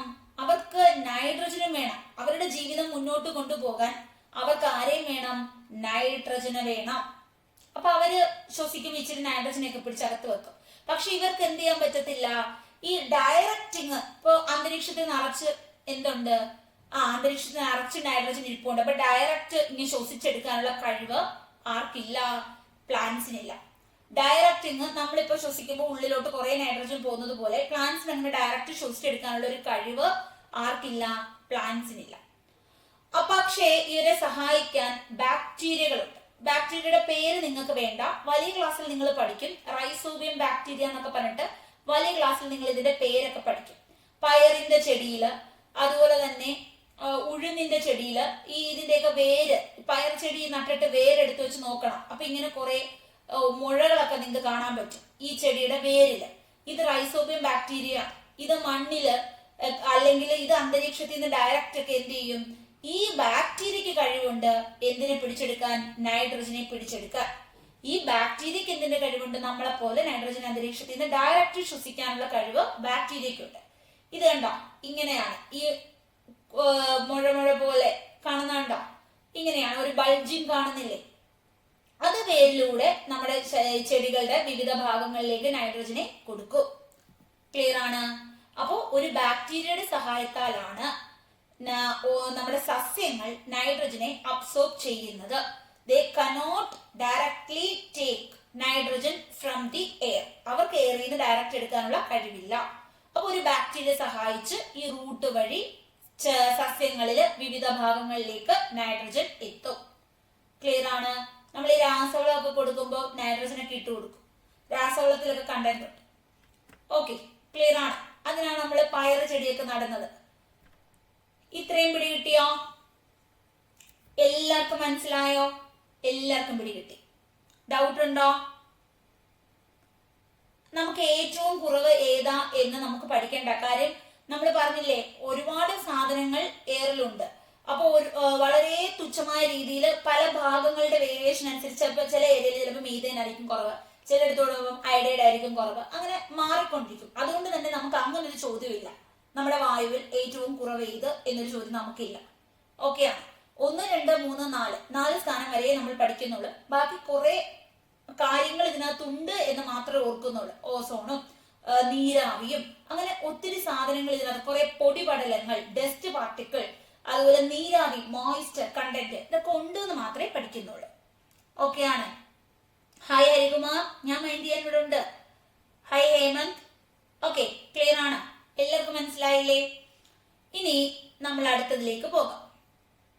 ഓക്സിജനിലേക്ക് നമ്മൾ പോകുന്നു. വേറെ എന്തെങ്കിലും ക്വസ്റ്റ്യൻ വന്നോ? ഞാൻ പഠിപ്പിച്ചത് കൊണ്ടാണ് ക്വസ്റ്റ്യൻ നോക്കാഞ്ഞത്. ടീച്ചർ ആതിഥേയനോട് ക്വസ്റ്റ്യൻ ചോദിക്ക്. ആതിഥേയനോടോ? ആതിഥേയന് എന്തെങ്കിലും ഡൗട്ട് ഉണ്ടെങ്കിൽ ഇപ്പൊ കമന്റ് ചെയ്യണേ. ഓക്കെ, ക്ലിയർ ആണ്? എല്ലാവർക്കും മനസ്സിലായി? അപ്പൊ നമ്മള് അടുത്തതിലേക്ക് പോവുകയാണ്. ഓക്സിജൻ. ഓക്സിജൻ ആണ് 2ാം സ്ഥാനക്കാരൻ, അല്ലെ? നമുക്ക് ശ്വസിക്കണമെങ്കിൽ ഓക്സിജൻ വേണം, നമുക്ക് ജീവിക്കണമെങ്കിൽ ഓക്സിജൻ വേണം. അപ്പൊ മനുഷ്യന് ശ്വസിക്കണം, മനുഷ്യനും മൃഗങ്ങൾക്കൊക്കെ ജീവൻ നിലനിർത്തണമെങ്കിൽ ആര് വേണം? ഈ ഓക്സിജൻ വേണം. നമ്മള് ഈ ഓക്സിജൻ എന്ന് പറയുമ്പോൾ നിങ്ങൾക്ക് ഫോട്ടോസിന്തസിസ് അറിയാമോ? ഫോട്ടോസിന്തസിസ് എന്ന പ്രോസസ് അറിയാമോ? അല്ലെങ്കിൽ പ്രകാശ സംശ്ലേഷണം എന്ന് മലയാളത്തിൽ പറയുന്ന പ്രകാശ സംശ്ലേഷണം. എന്താണ് പ്രകാശ സംശ്ലേഷണം? എന്താണ് പ്രകാശ സംശ്ലേഷണം എന്ന് ചോദിച്ചാൽ, ഇവിടെ ഒരു ചെടിയുണ്ട്. ഈ ചെടി സൂര്യപ്രകാശത്തിന്റെ സാന്നിധ്യത്തിൽ, രാവിലെ ആയിരിക്കണം, സൂര്യൻ ഉള്ളപ്പോഴേ പറ്റത്തുള്ളൂ, സൺ ലൈറ്റ് ഉണ്ടായിരിക്കണം. അപ്പൊ സൂര്യനുള്ളപ്പോ ഇതെന്ത് ചെയ്യും? ഈ ചെടിയുടെ വേരിലൂടെ ജലവും ലവണവും എവിടെത്തും? ഇലകളിലെത്തും. ചെടിയുടെ ഇല പച്ച കളറാണെങ്കിൽ ഈ ചെടിയുടെ ഇലകളില് ജലവും ലവണവും വേരിലൂടെ അവിടെ എത്തും. ഇത് സൂര്യപ്രകാശത്തിന്റെ സാന്നിധ്യത്തിൽ എന്ത് ചെയ്യുന്നു? നമ്മുടെ പുറത്തൊക്കെ നിൽക്കുന്ന ഈ കാർബൺ ഡൈ ഓക്സൈഡിനെയും കൂടെ സ്വീകരിച്ചുകൊണ്ട് ഈ ഇല കുക്ക് ചെയ്യുന്നു, പാചകം ചെയ്യുന്നു. ഹരിതസസ്യങ്ങൾക്ക്, പച്ച ഇലകൾക്ക് മാത്രമേ ഈ കഴിവുള്ളൂ. ഹരിതസസ്യങ്ങൾ പാചകം ചെയ്യും. ഇത് പാചകം ചെയ്യുമ്പോൾ ഇതിനെ പ്രകാശ സംശ്ലേഷണം ഫോട്ടോസിന്തസിസ് എന്നാ പറയുന്ന കാര്യം സൂര്യപ്രകാശം ഉള്ളപ്പോഴേ നടക്കത്തുള്ളൂ. ഇതെന്ത് ചെയ്യുന്നു? ഓക്സിജനെ പുറന്തള്ളുന്നു. ചെടികൾക്ക് അങ്ങനെ ഒരു പ്രത്യേക കഴിവുണ്ട്, ഇതിന് ഓക്സിജനെ പുറന്തള്ളാനുള്ള ഒരു കഴിവുണ്ട്. അതുകൊണ്ടാണ് നമ്മൾ ഈ ഉച്ച സമയത്തൊക്കെ ചെടികളുടെ ചുവട്ടില് ആലം ചുവട്ടിലൊക്കെ പോയിരിക്കുമ്പോൾ നല്ല സമാധാനക്കാരി, നല്ല ഓക്സിജൻ അവിടെ ഉണ്ട്. ആ ഒരു പ്രത്യേക ഏരിയ, ഇപ്പൊ ഫോറസ്റ്റിലൊക്കെ പോകുമ്പോൾ നമുക്ക് നല്ല സമാധാനമാണ്. ആ ഒരു വായുവിൽ ഓക്സിജന്റെ അളവ് കൂടുതലാണ്. അതുകൊണ്ടാണ് നമുക്കൊരു പ്രത്യേക വായുവിൽ എന്തുമാത്രം ഉണ്ട് എന്ന് എടുത്തു പറയാൻ പറ്റാത്തത്. അപ്പോ ഇവിടെ എന്താണ് ഓക്സിജന്റെ അളവ് അപ്പോ കൂടുതലാണ്. അപ്പൊ ഒരു ഉച്ചക്കൊക്കെ ആണെങ്കിൽ, അല്ലെങ്കിൽ രാവിലെ മുതലേ സൂര്യൻ വരുന്നിടം മുതൽ ഈ പരിപാടി തുടങ്ങും. സൂര്യൻ അങ്ങ് രാത്രിയാകുമ്പോൾ പോവും, അന്നേരം പ്രകാശ സംശ്ലേഷണം ഇല്ല. അപ്പൊ രാവിലെ മുതൽ പരിപാടി തുടങ്ങി. അപ്പൊ സൂര്യപ്രകാശത്തിന്റെ സാന്നിധ്യത്തില് അന്തരീക്ഷത്തിലെ ഈ കാർബൺ ഡൈ ഓക്സൈഡിനെ ഇവർ സ്വീകരിക്കും. എന്നിട്ട് ജലം, ലവണം വേര് വഴി ഇലകളിലെത്തും. ഹരിത സസ്യങ്ങൾ, അപ്പൊ ഈ പച്ച കളറിലെ ഇലകള് എന്ത് ചെയ്യുന്നു? നമ്മുടെ അമ്മമാരൊക്കെ കുക്ക് ചെയ്യുന്നത് പോലെ ഭക്ഷണം പാകം ചെയ്യുന്നു. ഇവരിവിടെ ഗ്ലൂക്കോസ് ആണ് ഉണ്ടാക്കുന്നത്. ഈ ഗ്ലൂക്കോസ് ആണ് ഉണ്ടാക്കുന്നത്. അപ്പോ ഇവര് ഓക്സിജനെ പുറന്തള്ളും. ഇങ്ങനൊരു കഴിവ് ഇവർക്കുണ്ട്. കാർബൺ ഡൈ ഓക്സൈഡിനെ സ്വീകരിക്കുകയും ചെയ്യും, ഓക്സിജനെ പുറന്തള്ളുകയും ചെയ്യും. ക്ലിയർ ആണ്? ഇതിനെയാണ് പ്രകാശ സംശ്ലേഷണം എന്ന് പറയുന്നത്. ഇങ്ങനെയാണ് നമ്മുടെ അന്തരീക്ഷത്തിലെ ഓക്സിജനെ എന്ത് ചെയ്യുന്നത്? നിലനിർത്തുന്നത്. അപ്പൊ നമുക്ക് ഒരുപാട് മനുഷ്യനുണ്ട്, കോടിക്കണക്കിന് മനുഷ്യനുണ്ട്. ഇപ്പൊ ഇന്ത്യ എടുക്കുവാണെങ്കിൽ 140ഓളം കോടി ജനങ്ങളുണ്ട്. അപ്പൊ എല്ലാവർക്കും കൂടെ ഉള്ള ഓക്സിജൻ തികയണ്ടേ? അപ്പൊ ഈ ചെടികൾ നമ്മൾ നട്ടു വളർത്തണം, നമ്മൾ വനമൊക്കെ സംരക്ഷിക്കണം എന്ന് പറയുന്നത് ഈ ചെടികൾ ഉള്ളത് കൊണ്ടാണ് ഓക്സിജൻ ഇവിടെ നിലനിർത്തുന്നത്. അല്ലെങ്കിൽ എന്ത് ചെയ്യും? നമ്മുടെ ഓക്സിജൻ തീർന്നു പോകും. അന്തരീക്ഷത്തിന്റെ എല്ലാം കൂടെ ജനങ്ങൾ മുഴുവനും കൂടെ കോടിക്കണക്കിന് ജനങ്ങൾ ശ്വസിക്കും. ജനങ്ങൾ മാത്രമാണോ? മൃഗങ്ങൾക്ക് വേണം, പക്ഷികൾക്ക് വേണം, ഉരകങ്ങൾക്ക് വേണം, ഈ ചെടികൾക്ക് വേണം, ഓക്സിജൻ എല്ലാവർക്കും വേണം. അപ്പൊ എല്ലാവരും കൂടെ ശ്വസിച്ചോണ്ടങ്ങ് പോകും. രാത്രിയിൽ ഈ കഴിവില്ല. രാത്രിയിൽ ചെടികൾക്ക് ആരെ വേണം ശ്വസിക്കാൻ? ഓക്സിജൻ വേണം. അവർ കാർബൺ ഡൈ ഓക്സൈഡിനെ പുറന്തള്ളും രാത്രിയിൽ. ക്ലിയർ ആണ്? ആർക്കാണ് മനസ്സിലാകാത്തത്? ദീപയ്ക്ക് മനസ്സിലായില്ല. ഓക്കെ ആണ്? എല്ലാവർക്കും പിടികിട്ടുന്നുണ്ടോ? ക്ലിയർ ആണ്? മനസ്സിലാകാത്തവരുണ്ടോ? ഇത്രയും നേരം പറഞ്ഞത് പറയാം. ഒന്നുകൂടെ പറയുകയാണ്. എന്താണ് പ്രകാശ സംശ്ലേഷണം? ഹരിത സസ്യങ്ങൾ, ഒരു ഹരിത സസ്യം, അതായത് പച്ച കളറിലെ ഇലകൾക്ക് മാത്രമേ ഈ ഗുണമുള്ളൂ. ക്ലോറോഫിൽ എന്ന്, അത് ഞാൻ വേറെ ടേംസ് ഒക്കെ പറയാത്താണ്, കാര്യം നിങ്ങൾക്ക് അതിന്റെ ആവശ്യമില്ല. കേട്ട് പേടിക്കണ്ടല്ലോ, വലിയ ക്ലാസ്സിൽ അതൊക്കെ പഠിക്കും കേട്ടോ. അപ്പോ നമ്മുടെ ഈ പച്ച ഇലകൾക്ക് ഒരു ഗുണമുണ്ട്. ഇവര് വേര് വഴി ജലം, ലവണം ഇതിന്റെ എവിടെ എത്തും? ഇലയിലെത്തും. അപ്പൊ സൂര്യന്റെ പ്രകാശത്തിൽ അന്തരീക്ഷത്തിലുള്ള കാർബൺ ഡൈ ഓക്സൈഡിനെ ഇത് സ്വീകരിക്കും. എന്നിട്ട് എന്ത് ചെയ്യും? ഇത് പാചകം ചെയ്യുന്നു, അതായത് ഭക്ഷണം ഉണ്ടാക്കുന്നു, ഗ്ലൂക്കോസ് ഉണ്ടാക്കുന്നു. ഗ്ലൂക്കോസ് ആണ് ഇവരുടെ ഭക്ഷണം. ഈ ഗ്ലൂക്കോസ് ഉണ്ടാക്കുമ്പോൾ ഇതിന് ഓക്സിജനെ അന്തരീക്ഷത്തിലേക്ക് പുറന്തള്ളി വിടാനുള്ള ഒരു കഴിവുണ്ട്. അങ്ങനെയാണ് നമ്മുടെ അന്തരീക്ഷം മുഴുവനും ഓക്സിജൻ ഒരുപാട് കിട്ടുന്നത്. ക്ലിയർ ആണ്? അതുപോലെ നമ്മുടെ ഇവിടെ എക്സസ് ആയിട്ട് നിൽക്കുന്ന, അധികമായി നിൽക്കുന്ന കാർബൺ ഡൈ ഓക്സൈഡ് ഇവര് സ്വീകരിച്ച് ഈ കാർബൺ ഡൈ ഓക്സൈഡിനെ അങ്ങ് സ്വീകരിക്കുകയും കൂടെ ചെയ്യുന്നു, ഉള്ളിലോട്ട് എടുക്കുകയും കൂടെ ചെയ്യുന്നുണ്ട് ഈ ചെടികൾ. അതുകൊണ്ട് നമുക്ക് നല്ല ഗുണമാണ്. ക്ലിയർ ആണ്? എല്ലാവർക്കും മനസ്സിലായോ? കാർബൺ ഡൈ ഓക്സൈഡ് പുറത്ത് നിന്ന് കഴിഞ്ഞാൽ ഭയങ്കര ചൂടായിരിക്കും, ഭയങ്കരമായിട്ട് ടെമ്പറേച്ചർ കൂടും. അപ്പൊ കാർബൺ ഡൈ ഓക്സൈഡ് കുറെ ചെടികൾ ഏറ്റെടുക്കുന്നത് നമുക്ക് നല്ലതാണ്. ഇത്രയും ക്ലിയർ ആണ്? ഓക്കെ ആണ്? ഹായ് അക്ഷയ്, മനസ്സിലാകുന്നുണ്ടോ? ദീപയ്ക്ക് ഇപ്പൊ മനസ്സിലായോ എന്താണ് പ്രകാശ സംശ്ലേഷണം എന്ന് ഞാൻ പറഞ്ഞു? എല്ലാവർക്കും പിടികിട്ടിയോ? ഓക്കെ ആണ്? അപ്പൊ നമ്മൾ ഇതുവരെ എയർ എന്താണെന്ന് പറഞ്ഞു, നമ്മുടെ അറ്റ്മോസ്ഫിയർ എന്താണെന്ന് പറഞ്ഞു. ഒരു എർത്ത്, അത് ബ്ലാങ്കറ്റ് പോലെ അല്ലെ എയറിനെ സംരക്ഷിച്ചു വെച്ചിരിക്കുന്നു. അപ്പൊ അതാണ് അറ്റ്മോസ്ഫിയർ എന്ന് പറയുന്നത്. നമുക്ക് ജീവിക്കണമെങ്കിൽ എയർ വേണം, ഓക്സിജൻ വേണം. നമുക്ക് മാത്രമല്ല, ജീവനുള്ള എല്ലാവർക്കും ഓക്സിജൻ സ്വീകരിക്കുന്നു, കാർബൺ ഡൈ ഓക്സൈഡിനെ പുറന്തള്ളുന്നു. ഇനി 78% നൈട്രജൻ, 21% ഓക്സിജൻ, 3ാം സ്ഥാനം ആർഗൺ, 4 കാർബൺ ഡൈ ഓക്സൈഡ്. പിന്നെ ഒത്തിരി സാധനങ്ങൾ നമ്മുടെ വായുവിൽ ഉണ്ട് എന്ന് ഓർക്കുക. അറ്റ്മോസ്ഫിയർ എന്ന് വെച്ചാൽ ഈ വായുവിന്റെ ഒരു പുതപ്പാണ് എന്ന് ഓർത്തു വെക്കുക. ഭൂമിയിലെ വായുവിന്റെ പുതപ്പിനെയാണ് അറ്റ്മോസ്ഫിയർ എന്ന് വിളിക്കുന്നത്. പിന്നെ നമ്മൾ ശ്വസിക്കുമ്പോൾ ഓക്സിജൻ എടുക്കുന്നു, പുറന്തള്ളുന്നത് നമ്മൾ കാർബൺ ഡൈ ഓക്സൈഡിനെ പുറന്തള്ളും. അമിതമായ നമുക്ക് വേണ്ടത് ഓക്സിജനാണ്. ഇനി നമുക്ക് നൈട്രജൻ ഒന്നും വേണ്ട, പക്ഷെ ചെടികൾക്ക് നൈട്രജൻ വേണം. പക്ഷെ ഡയറക്റ്റ് അവർക്ക് അബ്സോർബ് ചെയ്തെടുക്കാനുള്ള ഒരു കഴിവില്ല. അവര് ബാക്ടീരിയ വഴിയാണ് അബ്സോർബ് ചെയ്യുന്നത്. ഇനി നമ്മുടെ ഉൽപാദകർ, അതായത് ഭക്ഷണം പാചകം ചെയ്യാൻ ആകെ ചെടികൾക്ക് മാത്രമേ പറ്റാറുള്ളൂ. ചെടികൾ മാത്രമാണ് ഈ ഗ്ലൂക്കോസിനെ ഉണ്ടാക്കുന്നത്. അതുകൊണ്ടാണ് നമ്മൾ ഈ ചെടികളെ എല്ലാം പിടിച്ചു തിന്നുന്നത്. എന്നാലേ നമുക്ക് ജീവിക്കാൻ പറ്റൂ. നമുക്ക് ജീവിക്കണമെങ്കിൽ ഈ ഗ്ലൂക്കോസ് വേണം, ചെടികൾ ഉണ്ടാക്കി വെച്ച ഗ്ലൂക്കോസ് വേണം. മൃഗങ്ങളാണെങ്കിലും ചെടികൾ തിന്നുന്നു, അപ്പൊ അവർക്ക് ഗ്ലൂക്കോസ് കിട്ടുന്നു. ഇപ്പോ സിംഹം ചെടി തിന്നുന്നില്ല, പക്ഷെ ചെടി തിന്നുന്ന ഒരു മാനെയോ അല്ലെങ്കിൽ ഒരു മുയലിനെയോ തിന്നുമ്പോ ഈ സിംഹത്തിന് ഗ്ലൂക്കോസ് കിട്ടിക്കോളും, ജീവിക്കാനുള്ള ഭക്ഷണം കിട്ടിക്കോളും. അപ്പൊ ഓക്സിജനെ കുറിച്ച് നമ്മൾ പറഞ്ഞു. രണ്ടാമത്തേതാണ്, ചെടികള് എന്ത് ചെയ്യുന്നുണ്ട്? ഫോട്ടോസിന്തസിസ് വഴി ഓക്സിജനെ പ്രൊഡ്യൂസ് ചെയ്യുന്നു, ഓക്സിജനെ നിർമ്മിക്കുന്നു. ചെടികൾക്ക് മാത്രമേ ഈ ഒരു കഴിവുള്ളൂ. ഇനി ഓക്സിജൻ നമ്മുടെ എയറിൽ എപ്പോഴും കോൺസ്റ്റന്റ് ആയിട്ടാണ് നിലനിൽക്കുന്നത്, 21%. ഇനി നമ്മുടെ ആളുകളൊക്കെ ഭയങ്കര കൂടുതലാണ്, പൊല്യൂഷൻ ഭയങ്കര കൂടുതലാണ്. ഇപ്പൊ ഡൽഹിയിലൊക്കെ പോയി കഴിഞ്ഞാൽ ഭയങ്കര പൊല്യൂഷൻ ആണ് അല്ലെ. അപ്പൊ അവിടെ ജനസംഖ്യ ഇങ്ങനെ തിക്കിത്തിരഞ്ഞ് ഒത്തിരി ജനമുണ്ട്. അപ്പൊ ഓക്സിജൻ കുറവാകും. അന്തരീക്ഷത്തിൽ സാധാരണ 70% കാണേണ്ടതാണ്, ഇപ്പൊ ചെടികളൊക്കെ കുറവാണ്, അപ്പൊ ഓക്സിജന്റെ അളവ് കുറയും. ഇത്രയും പേര് വലിച്ചുകൊണ്ടിരിക്കുവല്ലേ. അപ്പൊ ഇവരെന്ത് ചെയ്യും? ഓക്സിജൻ പാർലറൊക്കെ ഉണ്ട്, ഓക്സിജൻ പമ്പ് ചെയ്ത് വിടും. അവിടെ വലിയ ഹ്യൂജ് മെഷീൻസ് ഒക്കെ ഇരിപ്പുണ്ട് ഓക്സിജനെ പമ്പ് ചെയ്ത് വിടാൻ ആളുകൾക്കൊക്കെ വേണ്ടിയിട്ട്. ഇനി അങ്ങനെയാണ് ബാലൻസ് ചെയ്യുന്നത്. ജപ്പാനിലും ഒക്കെ നമുക്കിത് കാണാൻ പറ്റും. നമ്മൾ മരങ്ങളൊക്കെ മുറിച്ചാൽ എന്ത് ചെയ്യും? നമ്മുടെ ഓക്സിജന്റെ ആ ഒരു ബാലൻസ് തെറ്റും. നമുക്ക് മരങ്ങളും ഈ വനങ്ങളും ഒക്കെ നശിപ്പിച്ചു കഴിഞ്ഞാൽ നമുക്ക് ഓക്സിജന്റെ അളവ് കുറയും. ഇത്രയും പിടികിട്ടിയില്ലേ? ഇപ്പൊ ഓക്സിജനെ കുറിച്ച് മനസ്സിലായി. ഇനി കാർബൺ ഡൈ ഓക്സൈഡും വളരെ ഇമ്പോർട്ടന്റ് ആയിട്ടുള്ള ഗ്യാസ് ആണ്. കാര്യം കാർബൺ ഡൈ ഓക്സൈഡ് ഉണ്ടെങ്കിലേ ചെടികൾക്ക് ഭക്ഷണം പാചകം ചെയ്യാൻ പറ്റൂ. അപ്പൊ കാർബൺ ഡൈ ഓക്സൈഡ് വേണം. ഗ്രീൻ പ്ലാന്റ്സ് ആണ് പാചകം ചെയ്യുന്നത്, ഫുഡ് ഉണ്ടാക്കാൻ വേണ്ടിയിട്ട് അവരാണ് ഭക്ഷണം എടുക്കുന്നത്. അവര് എന്ത് ചെയ്യും? ഓക്സിജനെ പുറന്തള്ളുന്നു. അപ്പൊ മനുഷ്യനാണെങ്കിലും മൃഗങ്ങളാണെങ്കിലും ഒക്കെ എന്ത് ചെയ്യുന്നുണ്ട്? കാർബൺ ഡൈ ഓക്സൈഡിനെ പുറന്തള്ളുകയാണ്. നമ്മൾ ശ്വസിക്കുമ്പോൾ എടുക്കും, എന്നിട്ട് തിരിച്ച് നിശ്വസിക്കുമ്പോൾ പുറന്തള്ളി വിടും. ഇനി നമ്മുടെ മനുഷ്യൻ നമ്മൾ തീ കത്തിക്കുന്നു, അല്ലെങ്കിൽ ഫോറസ്റ്റ് കത്തിക്കുന്നു, പ്ലാസ്റ്റിക് കത്തിക്കുന്നു, വാഹനങ്ങൾ ഓടിക്കുന്നു, ഫാക്ടറി പ്രവർത്തിക്കുന്നു. ഇപ്പോഴൊക്കെ വലിയ പുകകൾ വരും. ഈ പുകയില് കാർബൺ ഡൈ ഓക്സൈഡ് ഉണ്ട്, വാഹനങ്ങളുടെ പുകയില്. അപ്പൊ ഈ കാർബൺ ഡൈ ഓക്സൈഡിന്റെ അളവ് ഇങ്ങനെ ഭൂമിയിൽ കൂടിക്കൊണ്ടേയിരിക്കും. അപ്പോ കാർബൺ ഡൈ ഓക്സൈഡ് ഒത്തിരി കൂടിയാൽ എന്ത് സംഭവിക്കും?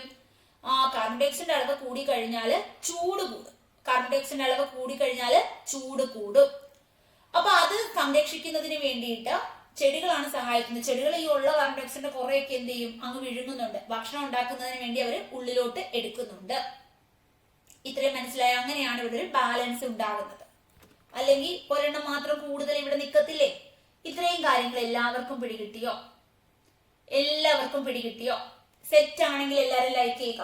എയർ എന്താണെന്ന് മനസ്സിലായി, അറ്റ്മോസ്ഫിയർ എന്താണെന്ന് മനസ്സിലായി, എയറിൽ ഏതൊക്കെ എലമെന്റ്സ് ഉണ്ട്, ഓക്സിജൻ എന്തിനാണ്, ഓക്സിജന്റെ ഗുണങ്ങൾ എന്തൊക്കെ, എയറിൽ ഏറ്റവും കൂടുതൽ നൈട്രജൻ, 2ാം സ്ഥാനം ഓക്സിജൻ, 3ാം സ്ഥാനം ആർഗൺ, 4ാം സ്ഥാനം കാർബൺ ഡൈ ഓക്സൈഡ്.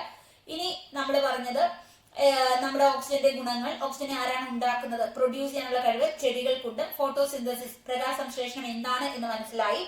പിന്നെ നമ്മൾ പഠിച്ചത് എന്താണ് കാർബൺ ഡൈ ഓക്സൈഡ്. കാർബൺ ഡൈ ഓക്സൈഡിനെ പുറന്തള്ളുന്നത് ചെടികൾ പുറന്തള്ളും. രാത്രിയിൽ ചെടികൾ പുറന്തള്ളുന്നത് കാർബൺ ഡൈ ഓക്സൈഡ് നമ്മളെ പോലെ തന്നെയാണ്.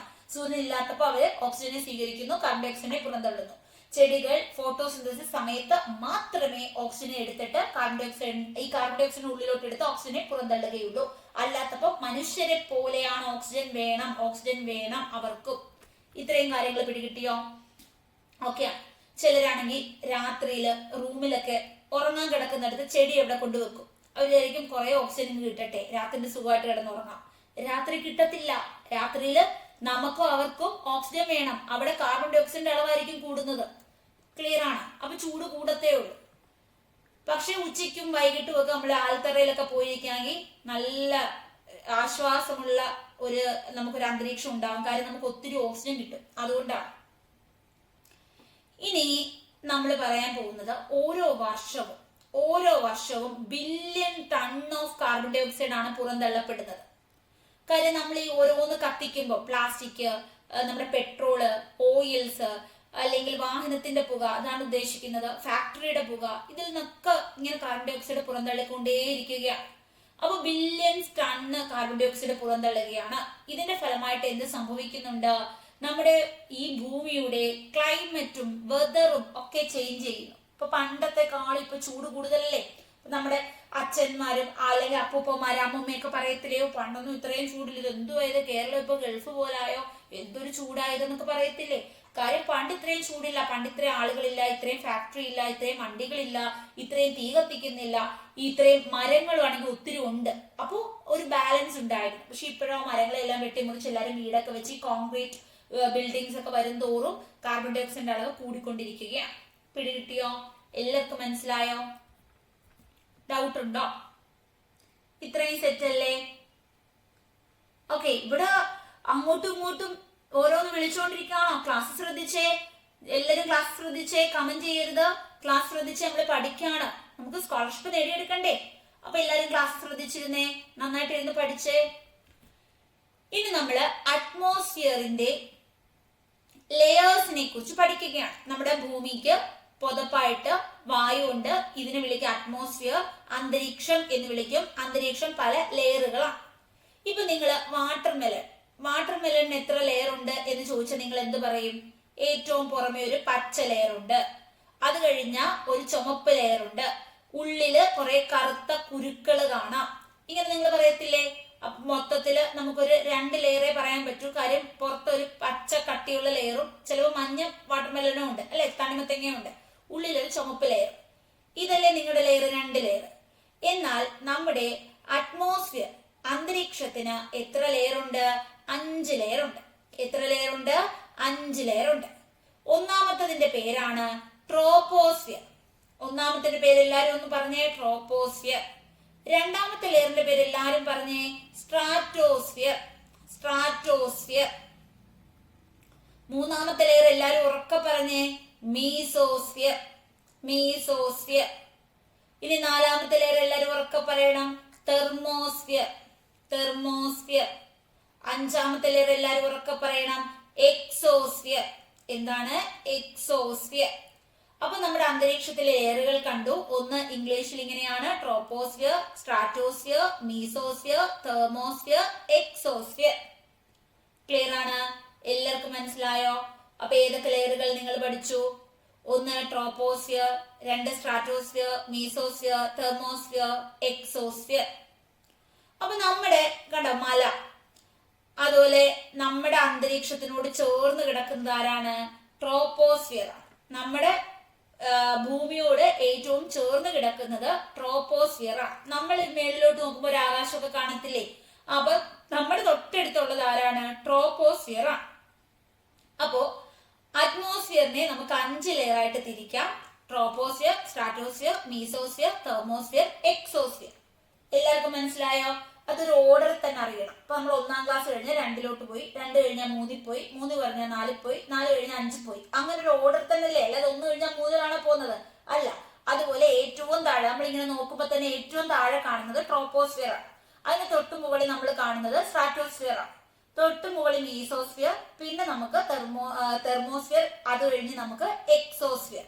എല്ലാരും പഠിച്ചോ? എല്ലാരും പഠിച്ചോ? ഒരു ഓർഡർ അറിഞ്ഞിരിക്കണം. ഏറ്റവും താഴുന്നത് ഏത് എന്ന് ചോദിക്കും. അപ്പൊ നമ്മള് ട്രോപ്പോസ്ഫിയർ. പിന്നെ വരുന്നത് ആര്? അപ്പൊ നമ്മള് സ്ട്രാറ്റോസ്ഫിയർ. സ്ട്രാറ്റോസ്ഫിയർ. സ്ട്രാറ്റോ എന്ന് പറയുമ്പോ സെക്കൻഡ് നോർത്തൂടെ, സെക്കൻഡ് സാട്രോസ്ഫിയർ. ഇനി മീസോസ്ഫിയർ, മൂന്നാമത്തത് എന്നോർത്തൂടെ, മൂന്നാമത്തത് മായല്ലേ, അപ്പൊ മീസോസ്ഫിയർ. ഇനി തെർമോസ്ഫിയർ ആണ്. പിന്നെ വരുന്നതാണ് എന്ത്? എക്സോസ്ഫിയർ. എക്സോസ്ഫിയർ. അപ്പൊ ട്രോപ്പോസ്ഫിയർ ആണ് ആദ്യത്തത്. പിന്നെ നമ്മൾ സ്ട്രാറ്റോ, സെക്കൻഡ് എന്ന് ഓർത്തു സ്ട്രാറ്റോ, മൂന്നാമത്തത് മാ ഓർത്തു മീസോസ്ഫിയർ, പിന്നെ തെർമോസ്ഫിയർ, എക്സോസ്ഫിയർ. ഓക്കെ ആണോ? എല്ലാവർക്കും പിടികിട്ടിയോ? ഇനി ഞാൻ ട്രോപ്പോസ്ഫിയറിനെ കുറിച്ച് പറയുകയാണ്. നമുക്ക് ഈ ലെയർ ആണ് വെതർ എല്ലാം കാണിക്കുന്നത്. ഇപ്പൊ മഴ പെയ്യുന്നു, അല്ലെങ്കിൽ മഞ്ഞ് വീഴുന്നു, അതുമല്ലെങ്കിൽ നമുക്ക് മേഘങ്ങൾ കാണുന്നു. നമ്മൾ നോക്കുമ്പോൾ മഴ രൂപീകരണം, കാറ്റ് വീശുന്നു, പിന്നെയോ ഈ നമ്മുടെ ഫോഗ്, മഞ്ഞ് വീഴ്ച, ഇതെല്ലാം ഈ ഒരു ട്രോപ്പോസ്ഫിയർ ആണ്. നമ്മുടെ ഈ അന്തരീക്ഷത്തിന്റെ നമ്മളിൽ കാണുന്ന കാലാവസ്ഥകളുടെ നിർണയം. നമുക്ക് അനുഭവപ്പെടുന്ന കാലാവസ്ഥ എന്തുവാ? ഒന്നെങ്കിൽ ചൂട്, അല്ലെങ്കിൽ തണുപ്പ്, അങ്ങനെ, അല്ലെങ്കിൽ മഴ പെയ്യുന്നു, മിന്നല്, ഇടിമിന്നൽ, ഇതൊക്കെ എവിടെയാണ്? ട്രോപ്പോസ്ഫിയറിലാണ്. മിന്നല്, ഇടിമിന്നല്, കാറ്റ്, മഴ, ഇതൊക്കെ ട്രോപ്പോസ്ഫിയർ ആണ്. നമ്മുടെ ഭൂമിയോട് ഏറ്റവും ചേർന്ന് നിൽക്കുകയാണ്. വെറും 12-13 കിലോമീറ്റർ ഒക്കെ ഡിസ്റ്റൻസേ ഉള്ളൂ, വളരെ അടുത്താണ്. ഓക്കെ ആണ്, ഇത്രയും പിടികിട്ടിയോ? ക്ലിയർ ആണോ? ഓക്കെ ആണ്. അപ്പൊ ഭൂമിയോട് ചേർന്ന് നിൽക്കുന്നു. കാലാവസ്ഥ മാറ്റം ഇവിടെയാണ്. മഴ, മഞ്ഞ്, ഇടി, മിന്നൽ ഇതൊക്കെ ഇതുമായി ബന്ധപ്പെട്ടിരിക്കുന്നു. അപ്പൊ ഏറ്റവും ഇമ്പോർട്ടന്റ് ലെയർ ഏതാണ് എന്ന് ചോദിച്ചാൽ നിങ്ങൾ എന്ത് പറയും? നമ്മൾ 5 ലെയർ പറഞ്ഞു. ഇതിനകത്ത് ഏറ്റവും ഇമ്പോർട്ടന്റ് ലെയർ ഏത് എന്ന് ചോദിച്ചാൽ ഉത്തരം പറയണം ട്രോപ്പോസ്ഫിയർ ആണ്. ഈ ലെയർ ആണ് ഏറ്റവും ഇമ്പോർട്ടന്റ് ലെയർ. ഏറ്റവും ഇമ്പോർട്ടന്റ് ലെയർ ഏതാണ്? ട്രോപ്പോസ്ഫിയർ ആണ്. നമ്മൾ ശ്വസിക്കുന്ന എയറില്ലേ, അതൊക്കെ ഇവിടെയാണുള്ളത്. നമ്മൾ ശ്വസിക്കുന്ന എയർ ഒക്കെ കാണപ്പെടുന്നത് ട്രോപ്പോസ്ഫിയറിലാണ്. ഇനി അടുത്തതാണ് സ്ട്രാറ്റോസ്ഫിയർ. സ്ട്രാറ്റോസ്ഫിയറിന്റെ പ്രത്യേകത ഓസോൺ പാളികളുണ്ട്. ഓസോൺ എന്ന് വെച്ചാൽ ഓക്സിജന്റെ കൂടെ ഒരു ഓയും കൂടെ ചേരുന്നതാണ് O3. ഈ O3 ആണ് ഓസോൺ ലെയർ എന്ന് വിളിക്കുന്നത്. അപ്പൊ ഈ ഓസോൺ ഇങ്ങനെ ലെയർ ഇങ്ങനെ ഉള്ളത് കൊണ്ടാണ് നമ്മൾ ഈ അൾട്രാവയലറ്റ് രശ്മികളൊക്കെ ഇങ്ങോട്ട് വരാതെ നമ്മളെ സംരക്ഷിക്കുന്ന ആളാണ് ഈ ഓസോൺ. അപ്പൊ ഈ ഓസോൺ പാളി എവിടെയാണ്? നിങ്ങൾ പത്രമൊക്കെ വായിക്കുന്നവരാണെങ്കിൽ കേൾക്കാം, ഓസോൺ പാളിക്ക് വിള്ളൽ ഉണ്ടായി, അങ്ങനെയൊക്കെ കേൾക്കും, പത്രത്തിലുണ്ട്. അപ്പൊ ഓസോൺ ഗ്യാസ് എവിടെയാണ് എന്ന് ചോദിക്കും. നമുക്ക് പലപ്പോഴും എക്സാമിന് വരുന്ന ഒരു ക്വസ്റ്റ്യൻ ആണിത്. സ്ട്രാറ്റോസ്ഫിയറിലാണ് ഓസോൺ പാളികൾ കാണപ്പെടുന്നത്. എവിടെയാണ് ഓസോൺ പാളി കാണപ്പെടുന്നത്? എല്ലാരും ഒന്ന് പറഞ്ഞേ. സ്ട്രാറ്റോസ്ഫിയർ. മഴ, മഞ്ഞ്, കാറ്റ്, ഇടിമിന്നലും ഇതൊക്കെ എവിടെയാണ്? ട്രോപ്പോസ്ഫിയർ. ഏറ്റവും ഇമ്പോർട്ടന്റ് ലെയർ ഏതാണ്? ട്രോപ്പോസ്ഫിയർ. എന്നാൽ നമ്മുടെ ഓസോൺ പാളി കാണപ്പെടുന്നത് സ്ട്രാറ്റോസ്ഫിയറിലാണ്. അതുപോലെ നമ്മൾ വിമാനങ്ങൾ പറത്തുന്ന കണ്ടിട്ടില്ലേ? ജെറ്റ് വിമാനമൊക്കെ പോകുമ്പോൾ ആ ഒരു പാളി ഇങ്ങനെ ഒരു അടയാളം നമുക്ക് കാണാൻ പറ്റില്ലേ? ഈ വിമാനം പോയാ ഒരു പുക പോലെ ഒരു അടയാളം കാണത്തില്ലേ? ഇത് കാണുന്നത് സ്ട്രാറ്റോസ്ഫിയറിലാണ്. അപ്പൊ വിമാനം പറത്തുന്നത് എവിടെയാണെന്ന് ചോദിച്ചാൽ ഉത്തരം എന്താണ്? സ്ട്രാറ്റോസ്ഫിയർ ആണ്. ഒരു 50 കിലോമീറ്റർ ഒക്കെ ഉയരത്തിലാണ്, നമ്മുടെ ഭൂമിയിൽ നിന്ന് 50 കിലോമീറ്റർ ഉയരത്തിലാണ് സ്ട്രാറ്റോസ്ഫിയർ കാണുന്നത്.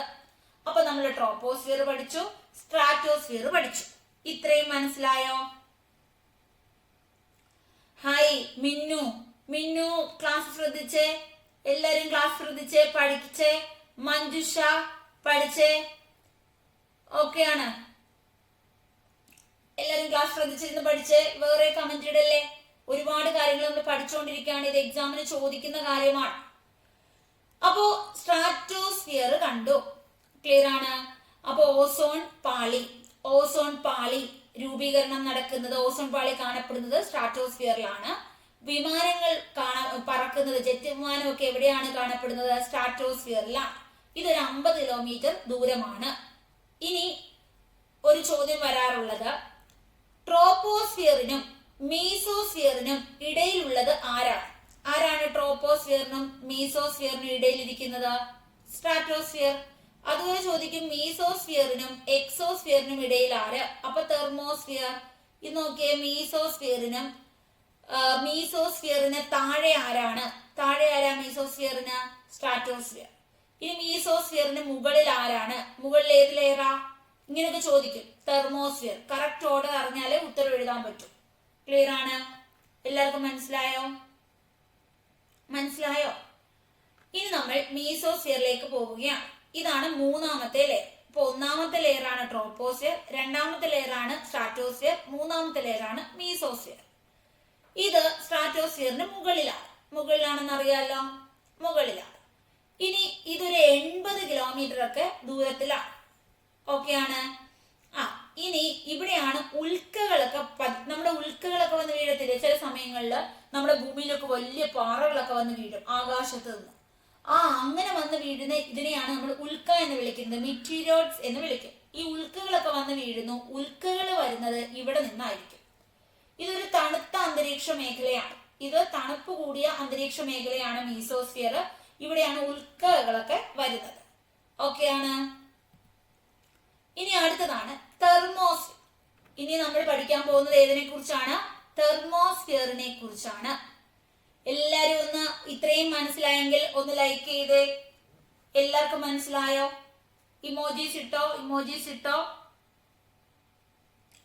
പ്ലെയിൻ, അതായത് ജെറ്റ് വിമാനമൊക്കെ, എയ്റോപ്ലെയിൻസ്, ജെറ്റ് വിമാനം എന്നാണ് പ്രത്യേകിച്ച് എടുത്തു പറയുന്നത്. സ്ട്രാറ്റോസ്ഫിയറിലാണ്. ഓസോൺ പാളി സ്ട്രാറ്റോസ്ഫിയറിലാണ്. ട്രോപ്പോസ്ഫിയറിലെ മഴ, മഞ്ഞ്, കാറ്റ്, ഇടിമിന്നൽ തുടങ്ങിയ കാലാവസ്ഥ, വെതർ ചേഞ്ച് ആണ് ഉണ്ടാകുന്നത്. ക്ലിയർ ആണ്? ഓക്കെ ആണ്. ഇനി അടുത്തത് മീസോസ്ഫിയർ ഉൽക്കകളെ ഓർക്കണം. സ്ട്രാറ്റോസ്ഫിയറിന് മുകളിലാണ് എന്ന് ഓർക്കണം. 80 കിലോമീറ്റർ ഉയരത്തിലാണ് എന്ന് ഓർക്കണം. തണുപ്പുള്ള അന്തരീക്ഷമാണ് എന്ന് ഓർക്കുക.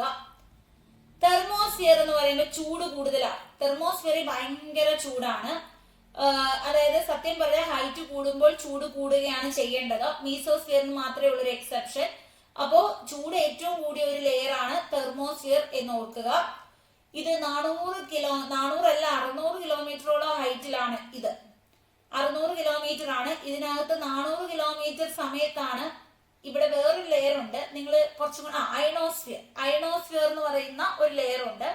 ഇത് 400 കിലോമീറ്റർ ഹൈറ്റിലാണ് അയണോസ്ഫിയർ. ഈ അയണോസ്ഫിയർ ഉള്ളത് കൊണ്ടാണ് നമുക്ക് റേഡിയോ ഒക്കെ പ്രക്ഷേപണം നടത്താൻ സാധിക്കുന്നത്. റേഡിയോ പ്രക്ഷേപണം ആരുമായി ബന്ധപ്പെട്ടിരിക്കുന്നു? തെർമോസ്ഫിയർ എന്ന് ഉത്തരം എഴുതാം.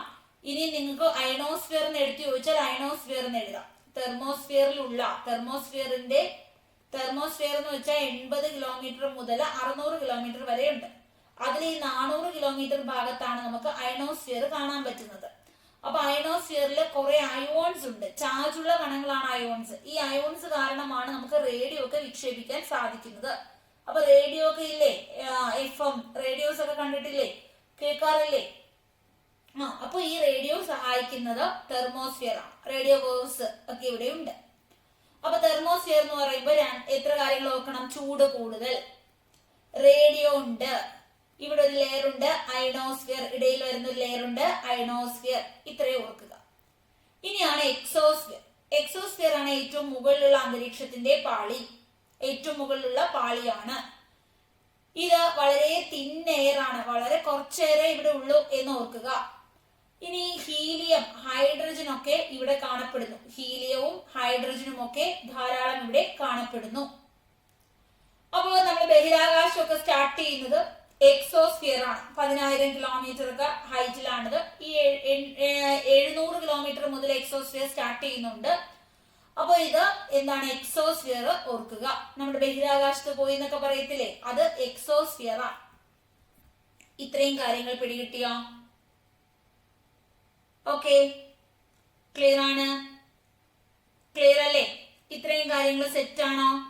അപ്പൊ നമ്മള് അന്തരീക്ഷത്തിന്റെ ലെയറുകൾ പഠിച്ചു. Troposphere, stratosphere, mesosphere, thermosphere. പിന്നെ നമ്മൾ എക്സോസ്ഫിയറും പഠിച്ചു. അയണോസ്ഫിയർ എവിടെയാണ്? തെർമോസ്ഫിയറിലാണ്. ഏറ്റവും ഇമ്പോർട്ടന്റ് ആയിട്ടുള്ള ഏത് ലെയർ ആണ് അന്തരീക്ഷത്തിലുള്ളത്, അറ്റ്മോസ്ഫിയറിലുള്ളത്? അത് ട്രോപ്പോസ്ഫിയർ ആണ്. ഇനി ഓസോൺ പാളി കാണപ്പെടുന്നതും പ്ലെയിന് ജെറ്റ് വിമാനം കാണപ്പെടുന്നതും സ്ട്രാറ്റോസ്ഫിയറിലാണ്. റേഡിയോ പ്രക്ഷേപണത്തിന് സഹായിക്കുന്നത് തെർമോസ്ഫിയർ ആണ്. ഇത്രയും സെറ്റ് ആണ്. എല്ലാവർക്കും മനസ്സിലായോ? എല്ലാവർക്കും ക്ലിയർ ആണ്? അപ്പൊ നമ്മള് ഇതുവരെ പഠിച്ചത് ആദ്യ എയർ എന്താണെന്ന് പഠിച്ചു. പിന്നെ നമ്മുടെ ഹ്യൂജ് ബ്ലാങ്കറ്റ് ഓഫ് എയറിനെയാണ് അറ്റ്മോസ്ഫിയർ എന്ന് വിളിക്കുന്നത്. അറ്റ്മോസ്ഫിയർ ഉള്ളത് കൊണ്ടാണ് നമുക്ക് ശ്വസിക്കാൻ ആവശ്യമായിട്ടുള്ള ഓക്സിജൻ കിട്ടുന്നത്. പിന്നെ ഹാർംഫുൾ ആയിട്ടുള്ള റേസിൽ നമ്മളെ സംരക്ഷിക്കുന്നു. ഏറ്റവും കൂടുതൽ അറ്റ്മോസ്ഫിയറിൽ നൈട്രജൻ ആണ്, രണ്ടാമത് ഓക്സിജൻ ആണ്, 3 ആർഗൺ, 4 കാർബൺ ഡൈ ഓക്സൈഡ്. ഇനി നമ്മൾ പറഞ്ഞത് ഇത് കൂടാണ്ട് ഡസ്റ്റ് പാർട്ടിക്കിളും നീരാവിയും ഒക്കെ ഇതിനകത്തുണ്ട്. പിന്നെ ഒരുപാട് കണ്ടന്റുകൾ വേറെ ഉണ്ട്, നമ്മൾ പറയുന്നില്ലെന്നേ ഉള്ളൂ. നമ്മൾ ശ്വസിക്കുന്നു, നിശ്വസിക്കുന്നു. അപ്പൊ ഓക്സിജൻ അകത്ത് പോകുന്നു, പിന്നെ നൈട്രജനും പോകുന്നുണ്ട്. നൈട്രജൻ നമ്മളങ്ങ് പുറന്തള്ളും. എന്നാൽ ചെടികൾക്ക് നൈട്രജൻ വേണം, ഡയറക്റ്റ് എടുക്കാനുള്ള കഴിവ് അവർക്കില്ല. അത് ബാക്ടീരിയ വഴിയാണ് കിട്ടുന്നത്. ബാക്ടീരിയ വഴി വേരുകളിലൂടെയാണ് ചെടികൾക്ക് ഈ ഒരു നൈട്രജനെയൊക്കെ ലഭിക്കുന്നത്.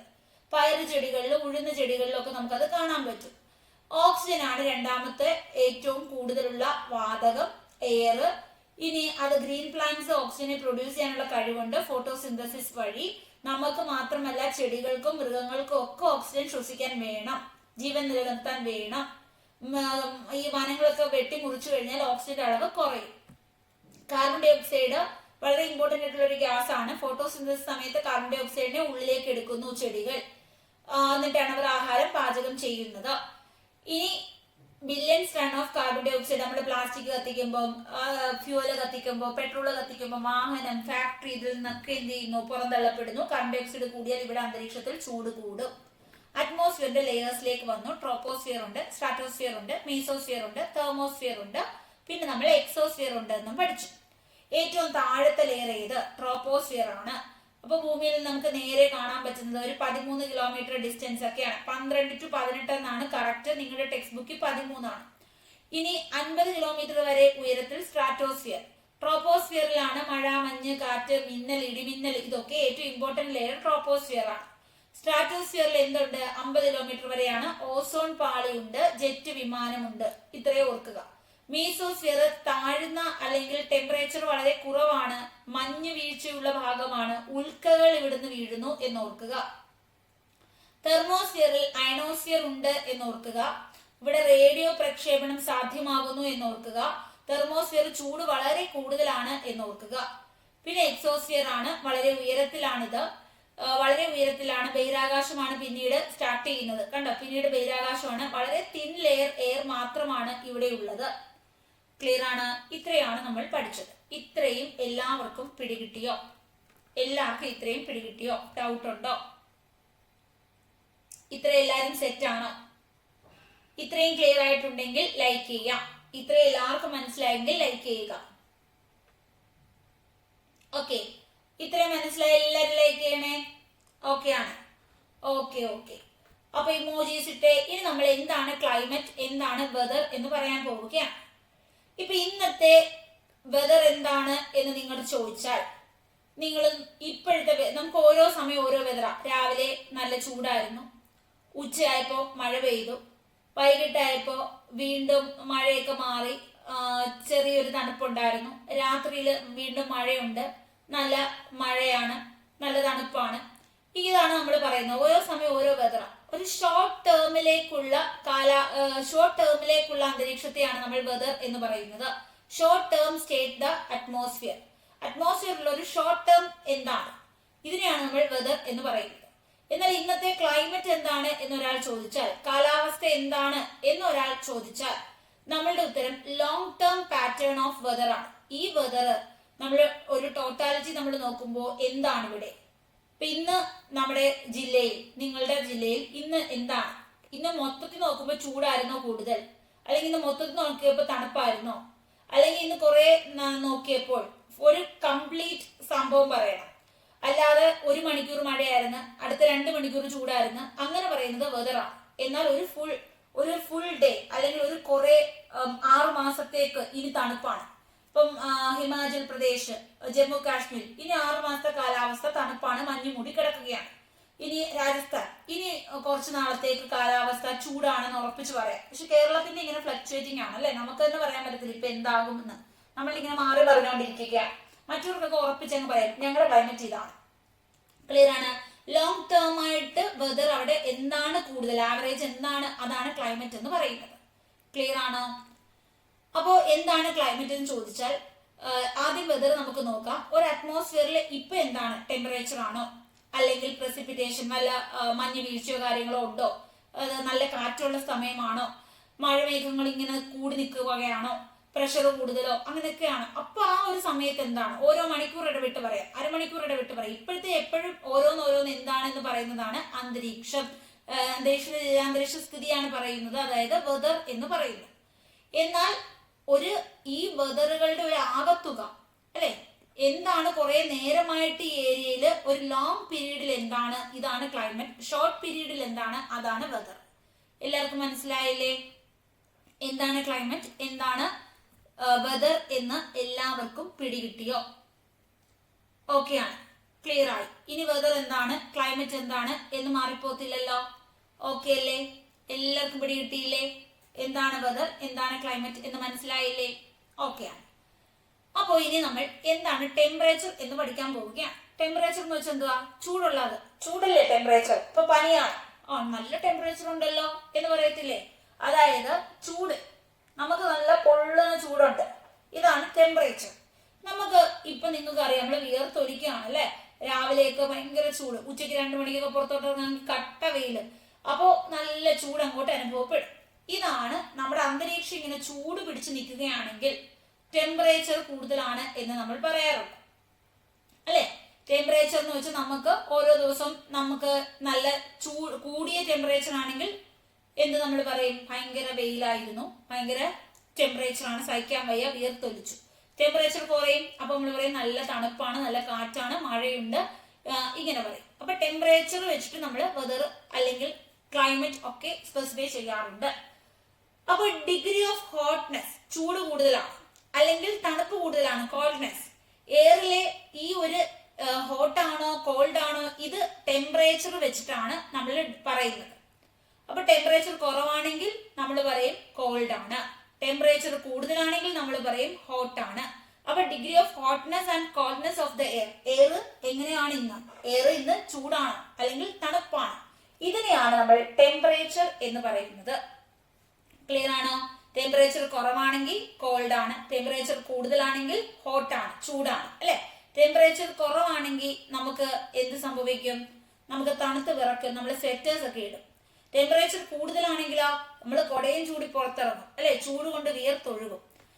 അപ്പൊ ടെമ്പറേച്ചർ ചേഞ്ചസ്, ഡേ ആൻഡ് നൈറ്റിൽ ചേഞ്ച് വരും, സീസൺ ടു സീസൺ ചേഞ്ച് വരും. നമുക്കിപ്പോ മാർച്ച്, ഏപ്രിൽ, മെയ് ഈ സമയങ്ങളിൽ നല്ല ചൂടായിരിക്കും. എന്നാൽ ഡിസംബർ, ജാനുവരി, ഫെബ്രുവരി തണുപ്പ് മാസങ്ങളാണ് നമുക്കിത്. ജൂൺ, ജൂലൈ ഒക്കെയോ നമ്മുടെ മഴ മാസങ്ങളാണ്. അപ്പൊ ഓരോ സീസൺ ഉണ്ട് നമുക്ക്, വേനൽക്കാലം, മഴക്കാലം അല്ലെ, നമുക്ക് ശൈത്യകാലം, മഞ്ഞുകാലം, ഇങ്ങനെ കാലങ്ങളുണ്ട്, സീസൺ ഉണ്ട്. സീസണിൽ നമുക്ക് ടെമ്പറേച്ചർ വേരി ചെയ്യും. രാവിലെ ചിലപ്പോൾ ഒരു ടെമ്പറേച്ചർ, രാത്രി തണുപ്പായിരിക്കും. അങ്ങനെ വേരിയേഷൻസ് ടെമ്പറേച്ചറുകളിൽ ഉണ്ടാകും. അപ്പൊ ടെമ്പറേച്ചർ എന്താണെന്ന് പിടി കിട്ടിയോ? സമ്മേഴ്സ് ആർ, സമ്മർ സീസൺ ആണെങ്കിൽ എന്തായിരിക്കും, ഹോട്ട് ആയിരിക്കും. വിന്റർ സീസൺ ആണെങ്കിലോ നല്ല തണുപ്പായിരിക്കും. ക്രിസ്മസ് ഏത് സീസൺ ആണ്? വിന്റർ സീസൺ അല്ലേ ക്രിസ്മസ്. ഇപ്പൊ എല്ലാവർക്കും ഇത്രയും കാര്യങ്ങൾ പിടികിട്ടിയോ? ക്ലിയർ ആണോ? അപ്പൊ ടെമ്പറേച്ചർ മനസ്സിലായി, ലെയേഴ്സ് ഓഫ് അറ്റ്മോസ്ഫിയർ പിടികിട്ടി, പിന്നെ നമ്മൾ എന്താണ് എയർ എന്ന് പഠിച്ചു, എയറിൽ ഏതൊക്കെ കണ്ടന്റ് ഉണ്ട്, ഓക്സിജൻ എന്താണ്, കാർബൺ ഡൈ ഓക്സൈഡ് എന്താണ് എന്നൊക്കെ മനസ്സിലാക്കി. ഓക്കെ ആണ്. 9 മണിയാകുമ്പോൾ തീരും കേട്ടോ. 9 മണിക്ക് നമ്മുടെ ക്ലാസ് തീരും. 8 to 9 ആണ്. ഇനി ടെമ്പറേച്ചർ മെഷർ ചെയ്യണം. നിങ്ങൾ പനിയാണെങ്കിൽ നിങ്ങളുടെ ഈ ഒരു നമ്മുടെ ആം പോർഷനിലോട്ട് എന്ത് വെക്കും, ഒരു ഇൻസ്ട്രുമെന്റ് ഹോസ്പിറ്റലിൽ വെക്കും. ഇതിന്റെ പേരാണ് തെർമോമീറ്റർ. ഇത് ടെമ്പറേച്ചർ മെഷർ ചെയ്യാനാണ് ഉപയോഗിക്കുന്നത്. അപ്പോൾ ടെമ്പറേച്ചർ മെഷർ ചെയ്യുന്നത് ഏത് ഇൻസ്ട്രുമെന്റ് ഉപയോഗിച്ചിട്ടാണ്? എല്ലാവരും ഒന്ന് മെസ്സേജ് അയച്ചേ. തെർമോമീറ്റർ ഉപയോഗിച്ചുകൊണ്ടാണ് ടെമ്പറേച്ചർ മെഷർ ചെയ്യുന്നത്. ടെമ്പറേച്ചർ മെഷർ ചെയ്യുന്നത് എന്തുകൊണ്ടാണ്? തെർമോമീറ്റർ. ഇനി എന്താണ് ഇൻസുലേഷൻ എന്നാണ് പറയാൻ പോകുന്നത്. എന്താണ് ഇൻസുലേഷൻ? Solar energy. നമ്മുടെ ഭൂമിയിൽ എന്തുമാത്രം സോളാർ എനർജി കിട്ടി, എന്തുമാത്രം സൂര്യന്റെ പ്രകാശം ഇങ്ങോട്ട് കിട്ടി, ഇതിനെയാണ് നമ്മൾ ഇൻസുലേഷൻ എന്ന് പറയുന്നത്. ക്ലിയർ? അപ്പോ ഈ ഇൻസുലേഷൻ എന്ന് പറയുന്നത് നമ്മുടെ ടെമ്പറേച്ചർ, എത്ര ഡിസ്ട്രിബ്യൂഷൻ ടെമ്പറേച്ചർ ഇവിടെ നടന്നു, സൂര്യന്റെ പ്രകാശം എന്തുമാത്രം ഇങ്ങോട്ട് വന്നു, ഇതാണ് സൂചിപ്പിക്കുന്നത്. അപ്പോ നമ്മുടെ ഭൂമിയിൽ എന്തുമാത്രം സോളാർ എനർജി, സൂര്യന്റെ പ്രകാശം ഇങ്ങോട്ട് ലഭിച്ചു. ഇനി ഓരോ പ്രദേശത്തും ടെമ്പറേച്ചർ വേരിയേഷൻസ് ഉണ്ടാകും. ഇപ്പൊ ഭൂമി അല്ലെ, നമുക്ക് ഇവിടെ ഇപ്പൊ നല്ല ചൂടുണ്ടെന്ന് വിചാരിക്കുക. അമേരിക്കയിൽ ചിലപ്പോൾ ഇപ്പൊ എന്തായിരിക്കും, തണുപ്പായിരിക്കും. അപ്പൊ ഈ ഭാഗത്ത്, ഭൂമിയുടെ ഈ ഭാഗത്താണ് സൂര്യൻ നിൽക്കുന്നതെങ്കിൽ ഇപ്പുറത്തെ ഭാഗം എന്തായിരിക്കും, തണുപ്പായിരിക്കും. ഇവിടാണ് ചൂടെങ്കിൽ ഇപ്പുറത്തെ ഭാഗത്ത് സൂര്യന് കിട്ടുമോ? ഇല്ല, അവിടെ തണുപ്പായിരിക്കും. നിങ്ങൾക്കറിയാം പല ഭാഗങ്ങൾ അല്ലെ, സൂര്യൻ ഇങ്ങനെ സഞ്ചരിച്ചുകൊണ്ടേയിരിക്കുകയാണ്. അതിനനുസരിച്ച് ഇപ്പോ ഫിലിപ്പൈൻസിൽ തണുത്ത് മൂടിക്കിടക്കും, നോർവേയിലൊക്കെ 6 മാസത്തോളം സൂര്യനേ ഇല്ല.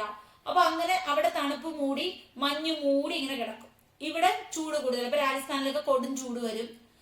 കുറച്ച് കഴിയുമ്പോഴത്തേക്ക് ഹിമാചൽ പ്രദേശ്, ജമ്മു കാശ്മീരൊക്കെ മഞ്ഞ് മൂടി കിടക്കും. കാണാൻ നല്ല ഭംഗിയല്ലേ? ഇപ്പൊ പഠിച്ചു വലുതായി ജോലിയൊക്കെ കിട്ടിക്കഴിഞ്ഞ് ടൂർ പോകണം കേട്ടോ. എല്ലായിടവും ടൂർ പോകണം. ക്ലിയർ ആണ്? എല്ലാവർക്കും മനസ്സിലായോ? അപ്പൊ ഇൻസുലേഷൻ എന്താണെന്ന് മനസ്സിലായോ? എന്തുമാത്രം സോളാർ എനർജി ഇങ്ങോട്ട് കിട്ടുന്നു, നമ്മുടെ ഭൂമിക്ക് എന്തുമാത്രം സോളാർ എനർജി വരുന്നു, ഇതിനെയാണ് ഇൻസുലേഷൻ എന്ന് പറയുന്നത്. സോളാർ ഇവിടെ തന്നെ ഇരിപ്പില്ലേ, സോളാർ എനർജി, സണ്ണിന്റെ എനർജി ഇങ്ങോട്ട് വരുന്നതാണ്. സോളാർ ഇവിടെ ഇരിപ്പില്ലേ. അപ്പൊ ടെമ്പറേച്ചർ ഓരോ സമയത്ത് എന്ത് ചെയ്യും, വ്യത്യാസം വരും. അതായത് സൂര്യനിൽ ഈ ഭാഗത്ത് എത്ര കിട്ടി എന്നുള്ളത് മാറിക്കൊണ്ടിരിക്കും. ഇതാണ് ഭൂമി. ഈ നടുക്കത്തെ ഭാഗത്തെ നിങ്ങൾ എന്ത് വിളിക്കും? ഭൂമധ്യരേഖ അല്ലെങ്കിൽ ഇക്വേറ്റർ എന്ന് വിളിക്കത്തില്ലേ? ഈ മേളിലോട്ട് പോകുന്നത് എന്താണ്? പോളാണ്. ക്ലിയർ ആണ്? ഭൂമിയെ അറിയത്തില്ലയോ? മുകളിലോട്ട് പോകുന്നത് നോർത്ത് പോൾ, വടക്ക് ഭാഗം. താഴോട്ട് വരയ്ക്കുന്നത് എന്തുവാ? തെക്ക് ഭാഗം, സൗത്ത് ആണ്, സൗത്ത്. അപ്പൊ ഇതാണ് നമ്മുടെ സൗത്ത് പോൾ, ഇതാണ് നോർത്ത് പോൾ. ഓക്കെ, ഇതാണ് ഇക്വേറ്റർ അല്ലെങ്കിൽ മലയാളത്തിൽ ഭൂമധ്യരേഖ. ഇത് അക്ഷാംശ രേഖയാണ് ഇങ്ങനെ വരയ്ക്കുന്നത്. 0° അക്ഷാംശ രേഖയാണിത്. അപ്പോ ഈ ഭൂമധ്യരേഖയിലാണ് സൂര്യൻ കൂടുതൽ ചൂട് കിട്ടുന്നത്. പക്ഷെ ഈ പോളിലോട്ട് പോകുമ്പോൾ പോളിലാണ് എന്ത് ചെയ്യുന്നത്, ധ്രുവക്കരടികളൊക്കെ കാണുന്ന മഞ്ഞ് മൂടിക്കിടക്കുന്ന പ്രദേശങ്ങൾ ഈ പോൾസ് ആണ്. ധ്രുവപ്രദേശം, ധ്രുവക്കരടി അല്ലെ, മലയാളത്തിൽ ധ്രുവം എന്നാണ് പോളിന്റെ മലയാളം. അപ്പൊ തന്നെ നിങ്ങൾക്ക് അറിയാലോ, ധ്രുവക്കരടി എന്നാണ് പേര് തന്നെ, വെള്ള കളറിലെ കരടിയുടെ. അപ്പോ ഇക്വേറ്ററിൽ നിന്ന് പോളിലേക്ക് പോകുമ്പോഴത്തേക്ക് ടെമ്പറേച്ചർ എന്ത് ചെയ്യുന്നു, വേരിയേഷൻ സംഭവിക്കുന്നു. ഈ സൂര്യൻ അവിടെ വരുന്നത് വ്യത്യാസമാണ്. ഇക്വേറ്ററിൽ കൂടുതൽ സൂര്യൻ കറക്റ്റ് നേരെ നട്ടുച്ചയ്ക്ക് ഇങ്ങനെ കറക്റ്റ് വന്ന് പതിക്കുന്നത് ഇക്വേറ്ററിലോട്ടാണ്. ആഫ്രിക്കയിലൊക്കെ ആളുകൾ കരിക്കട്ട കളറാകുന്നതിന് കാരണം സൂര്യൻ ഇത്രയും വരുന്നത് കൊണ്ടാണ് അവിടെ.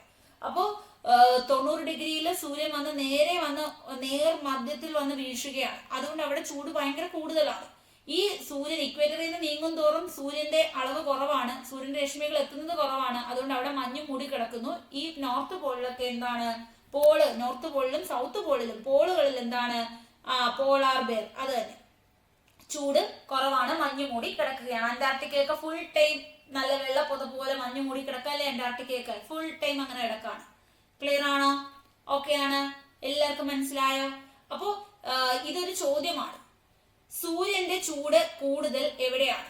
അപ്പൊ ഉത്തരം ഇക്വേറ്റർ. ഇക്വേറ്ററിൽ നിന്ന് പോളിലേക്ക് പോകുമ്പോൾ ടെമ്പറേച്ചറിന് വേരിയേഷൻ ഉണ്ടോ? ഉണ്ട്. ഇക്വേറ്ററിൽ ചൂട് കൂടുതലും പോളിൽ ചൂട് കുറവുമാണ്. ഇൻസൊലേഷൻ, അതായത് സൂര്യന്റെ ഈ എനർജിയാണ്. ഇൻസൊലേഷനിലും വ്യത്യാസമുണ്ട്. ഇക്വേറ്ററിൽ കൂടുതലായിരിക്കും, പോളാർ റീജിയൻസിൽ കുറവായിരിക്കും. ഇത്രയും മനസ്സിലായോ? എല്ലാവർക്കും പിടികിട്ടിയോ? ഡൗട്ട് ഉണ്ടോ? ഇനി നമ്മുടെ ഗ്രാമമൊക്കെ ആണെങ്കിൽ ഗ്രാമപ്രദേശങ്ങളിൽ ചൂട് കുറവാണ്. കാര്യം അവിടെ ചെറിയ ചെറിയ വീടുകളൊക്കെയാണ്, നല്ല പുഴകളുണ്ട്, ഒരുപാട് മരങ്ങളുണ്ട് അല്ലെ, കൊച്ചു കൊച്ചു വീട്, ഒത്തിരി വസ്തുക്കള്. അപ്പോ അവിടെ എന്താണ്, ചൂട് കുറവാണ്. എന്നാൽ സിറ്റികളിലേക്ക് പോകുമ്പോൾ, ഇപ്പൊ എറണാകുളം സിറ്റി, ട്രിവാൻഡ്രം സിറ്റിയിലേക്ക് പോകുമ്പോൾ അടുപ്പിച്ചടുപ്പിച്ച് വലിയ വലിയ ബിൽഡിങ്സ് ആണ്. മരങ്ങളൊന്നും അധികം കാണാനില്ല. ഭയങ്കരമായ ബിൽഡിങ്ങുകൾ, അങ്ങും മുകളിൽ വരെയുള്ള വലിയ വലിയ ബിൽഡിങ്സ് ആണ് നമുക്ക് കാണാൻ പറ്റുന്നത്. അപ്പൊ അവിടെ ചൂട് കൂടും. കാര്യം കോൺക്രീറ്റ് കെട്ടിടങ്ങള്, മരങ്ങളൊക്കെ കുറവ്. അപ്പൊ അവിടെ എന്താണ്, ചൂട് കൂടും. ക്ലിയർ ആണ്? ഗ്രാമത്തെ അപേക്ഷിച്ച് നഗരങ്ങളിൽ ചൂട് കൂടുതലായിരിക്കും. അപ്പൊ കോൺക്രീറ്റ് മെറ്റൽ ബിൽഡിങ്സ് ഒക്കെ കാരണം, പിന്നെ ഒരുപാട് റോഡുകളൊക്കെ ഉണ്ട്. അപ്പൊ അവിടെയൊക്കെ ഇങ്ങനെ ചൂട് കൂടുതലാണ്. ഇനി രാത്രിയില് ചൂട് എന്താണ്, കുറവാ. രാവിലെ അപേക്ഷിച്ച് നോക്കുമ്പോ രാത്രിയിൽ എന്താണ്, ചൂട് കുറവാ. ക്ലിയർ ആണ്? അപ്പൊ ഇൻസുലേഷൻ എല്ലാവർക്കും പിടികിട്ടിയോ? ഇൻസുലേഷൻ എല്ലാവർക്കും പിടികിട്ടിയോ? അപ്പൊ നമ്മൾ ഇവിടെ നിർത്താൻ പോവുകയാണ്. ഇത്രയും കാര്യങ്ങൾ എല്ലാവർക്കും പിടികിട്ടിയോ? നമ്മൾ ക്ലാസ് നിർത്താൻ പോവുകയാണ്. ഞാൻ ഒന്നും കൂടെ കാണിക്കാം. എയർ എന്താണെന്ന് പഠിച്ചു. എത്ര എയർ ഉണ്ട്? നൈട്രജൻ ആണ് കൂടുതൽ. വെരി ഇമ്പോർട്ടന്റ്, എക്സാമിന് ചോദിക്കും. പിന്നെ നമ്മള് ഇതൊന്നും നിങ്ങൾ പഠിക്കരുത് കേട്ടോ. ഞാൻ നിങ്ങൾക്കൊന്ന് മനസ്സിലാവാൻ വേണ്ടിയിട്ടതാണ്. ഇത് എടുത്തു വെച്ച് പഠിക്കേണ്ട. ഇനി നമ്മൾ ശ്വസിക്കുന്നു, നിശ്വസിക്കുന്നു, ഓക്സിജൻ കിട്ടുന്നു, കാർബൺ ഡൈ ഓക്സൈഡിനെ പുറന്തള്ളുന്നു. അതുപോലെ തന്നെ നൈട്രജൻ ഡയറക്റ്റ് എടുക്കാനുള്ള കഴിവ് ചെടികൾക്കില്ല, അത് ബാക്ടീരിയ വഴിയാണ് കിട്ടുന്നത്. ഓക്സിജൻ എന്താണ്, കാർബൺ ഡൈ ഓക്സൈഡ് എന്താണെന്ന് പറഞ്ഞു. ലെയേഴ്സ് ഓഫ് അറ്റ്മോസ്ഫിയർ കണ്ടു. അതെല്ലാം നമ്മൾ ഡീറ്റെയിൽ ആയിട്ട് പഠിച്ചു. ക്ലൈമറ്റ് എന്താണ്, വെതർ എന്താണെന്ന് പഠിച്ചു. അതിനുശേഷം നമ്മൾ ടെമ്പറേച്ചർ എന്താണ് എന്ന് കണ്ടു. തെർമോമീറ്റർ എന്താണ്, ടെമ്പറേച്ചർ അളക്കുന്ന ഉപകരണമാണ്. ബാക്കി ഉപകരണങ്ങൾ നമുക്ക് അടുത്ത ക്ലാസ്സിൽ പഠിക്കാം. ഇതെല്ലാം നമുക്ക് പഠിക്കണം. മഴയെക്കുറിച്ച്, മർദ്ദത്തെക്കുറിച്ച്, വിൻഡിനെ കുറിച്ച് പഠിക്കണം. അപ്പോൾ ആ ഉപകരണങ്ങളെ കുറിച്ച് പറയാം. ഇനി ഇൻസുലേഷൻ എന്താണ് എന്നും പഠിച്ചു. അപ്പൊ ഇന്ന് കൂടുതൽ കാര്യങ്ങൾ പറഞ്ഞു. അതുകൊണ്ട് തന്നെ എനിക്ക് കൂടുതൽ ഇന്ററാക്ട് ചെയ്യാൻ ടൈം കിട്ടിയില്ല. കാര്യം എനിക്ക് ഒത്തിരി നിങ്ങളടുത്ത് പറഞ്ഞു തീർക്കാനുണ്ട്. ഇനിയും നമുക്ക് ഈ ചാപ്റ്റർ തീർക്കാനുണ്ട്. അപ്പൊ ഇത്രയും നിങ്ങൾക്ക് മനസ്സിലായോ? എല്ലാവർക്കും പിടികിട്ടിയോ? പിടികിട്ടിയത് എല്ലാവരും ഒന്ന് ഇമോജീസ് ഇട്ടേ. ഇത്രയും സെറ്റായി എന്നുള്ളൊരു ഇമോജീസ് ഇട്ടേ. ക്ലാസ് നിർത്താൻ പോവുകയാണ്. എല്ലാവർക്കും ഇഷ്ടപ്പെട്ടില്ലേ? ഞാനങ്ങ് പോകാൻ പറയുവാണോ? നിങ്ങൾക്ക് പഠിക്കണ്ടേ? ഓക്കെ, ഇപ്പൊ എല്ലാവർക്കും മനസ്സിലായില്ലേ? അപ്പൊ എല്ലാവർക്കും താങ്ക് യു. എല്ലാവർക്കും മനസ്സിലായി എന്ന് വിശ്വസിക്കുന്നു. നെക്സ്റ്റ് ക്ലാസ് നമുക്ക് വീണ്ടും കാണാം. Okay, bye, good night.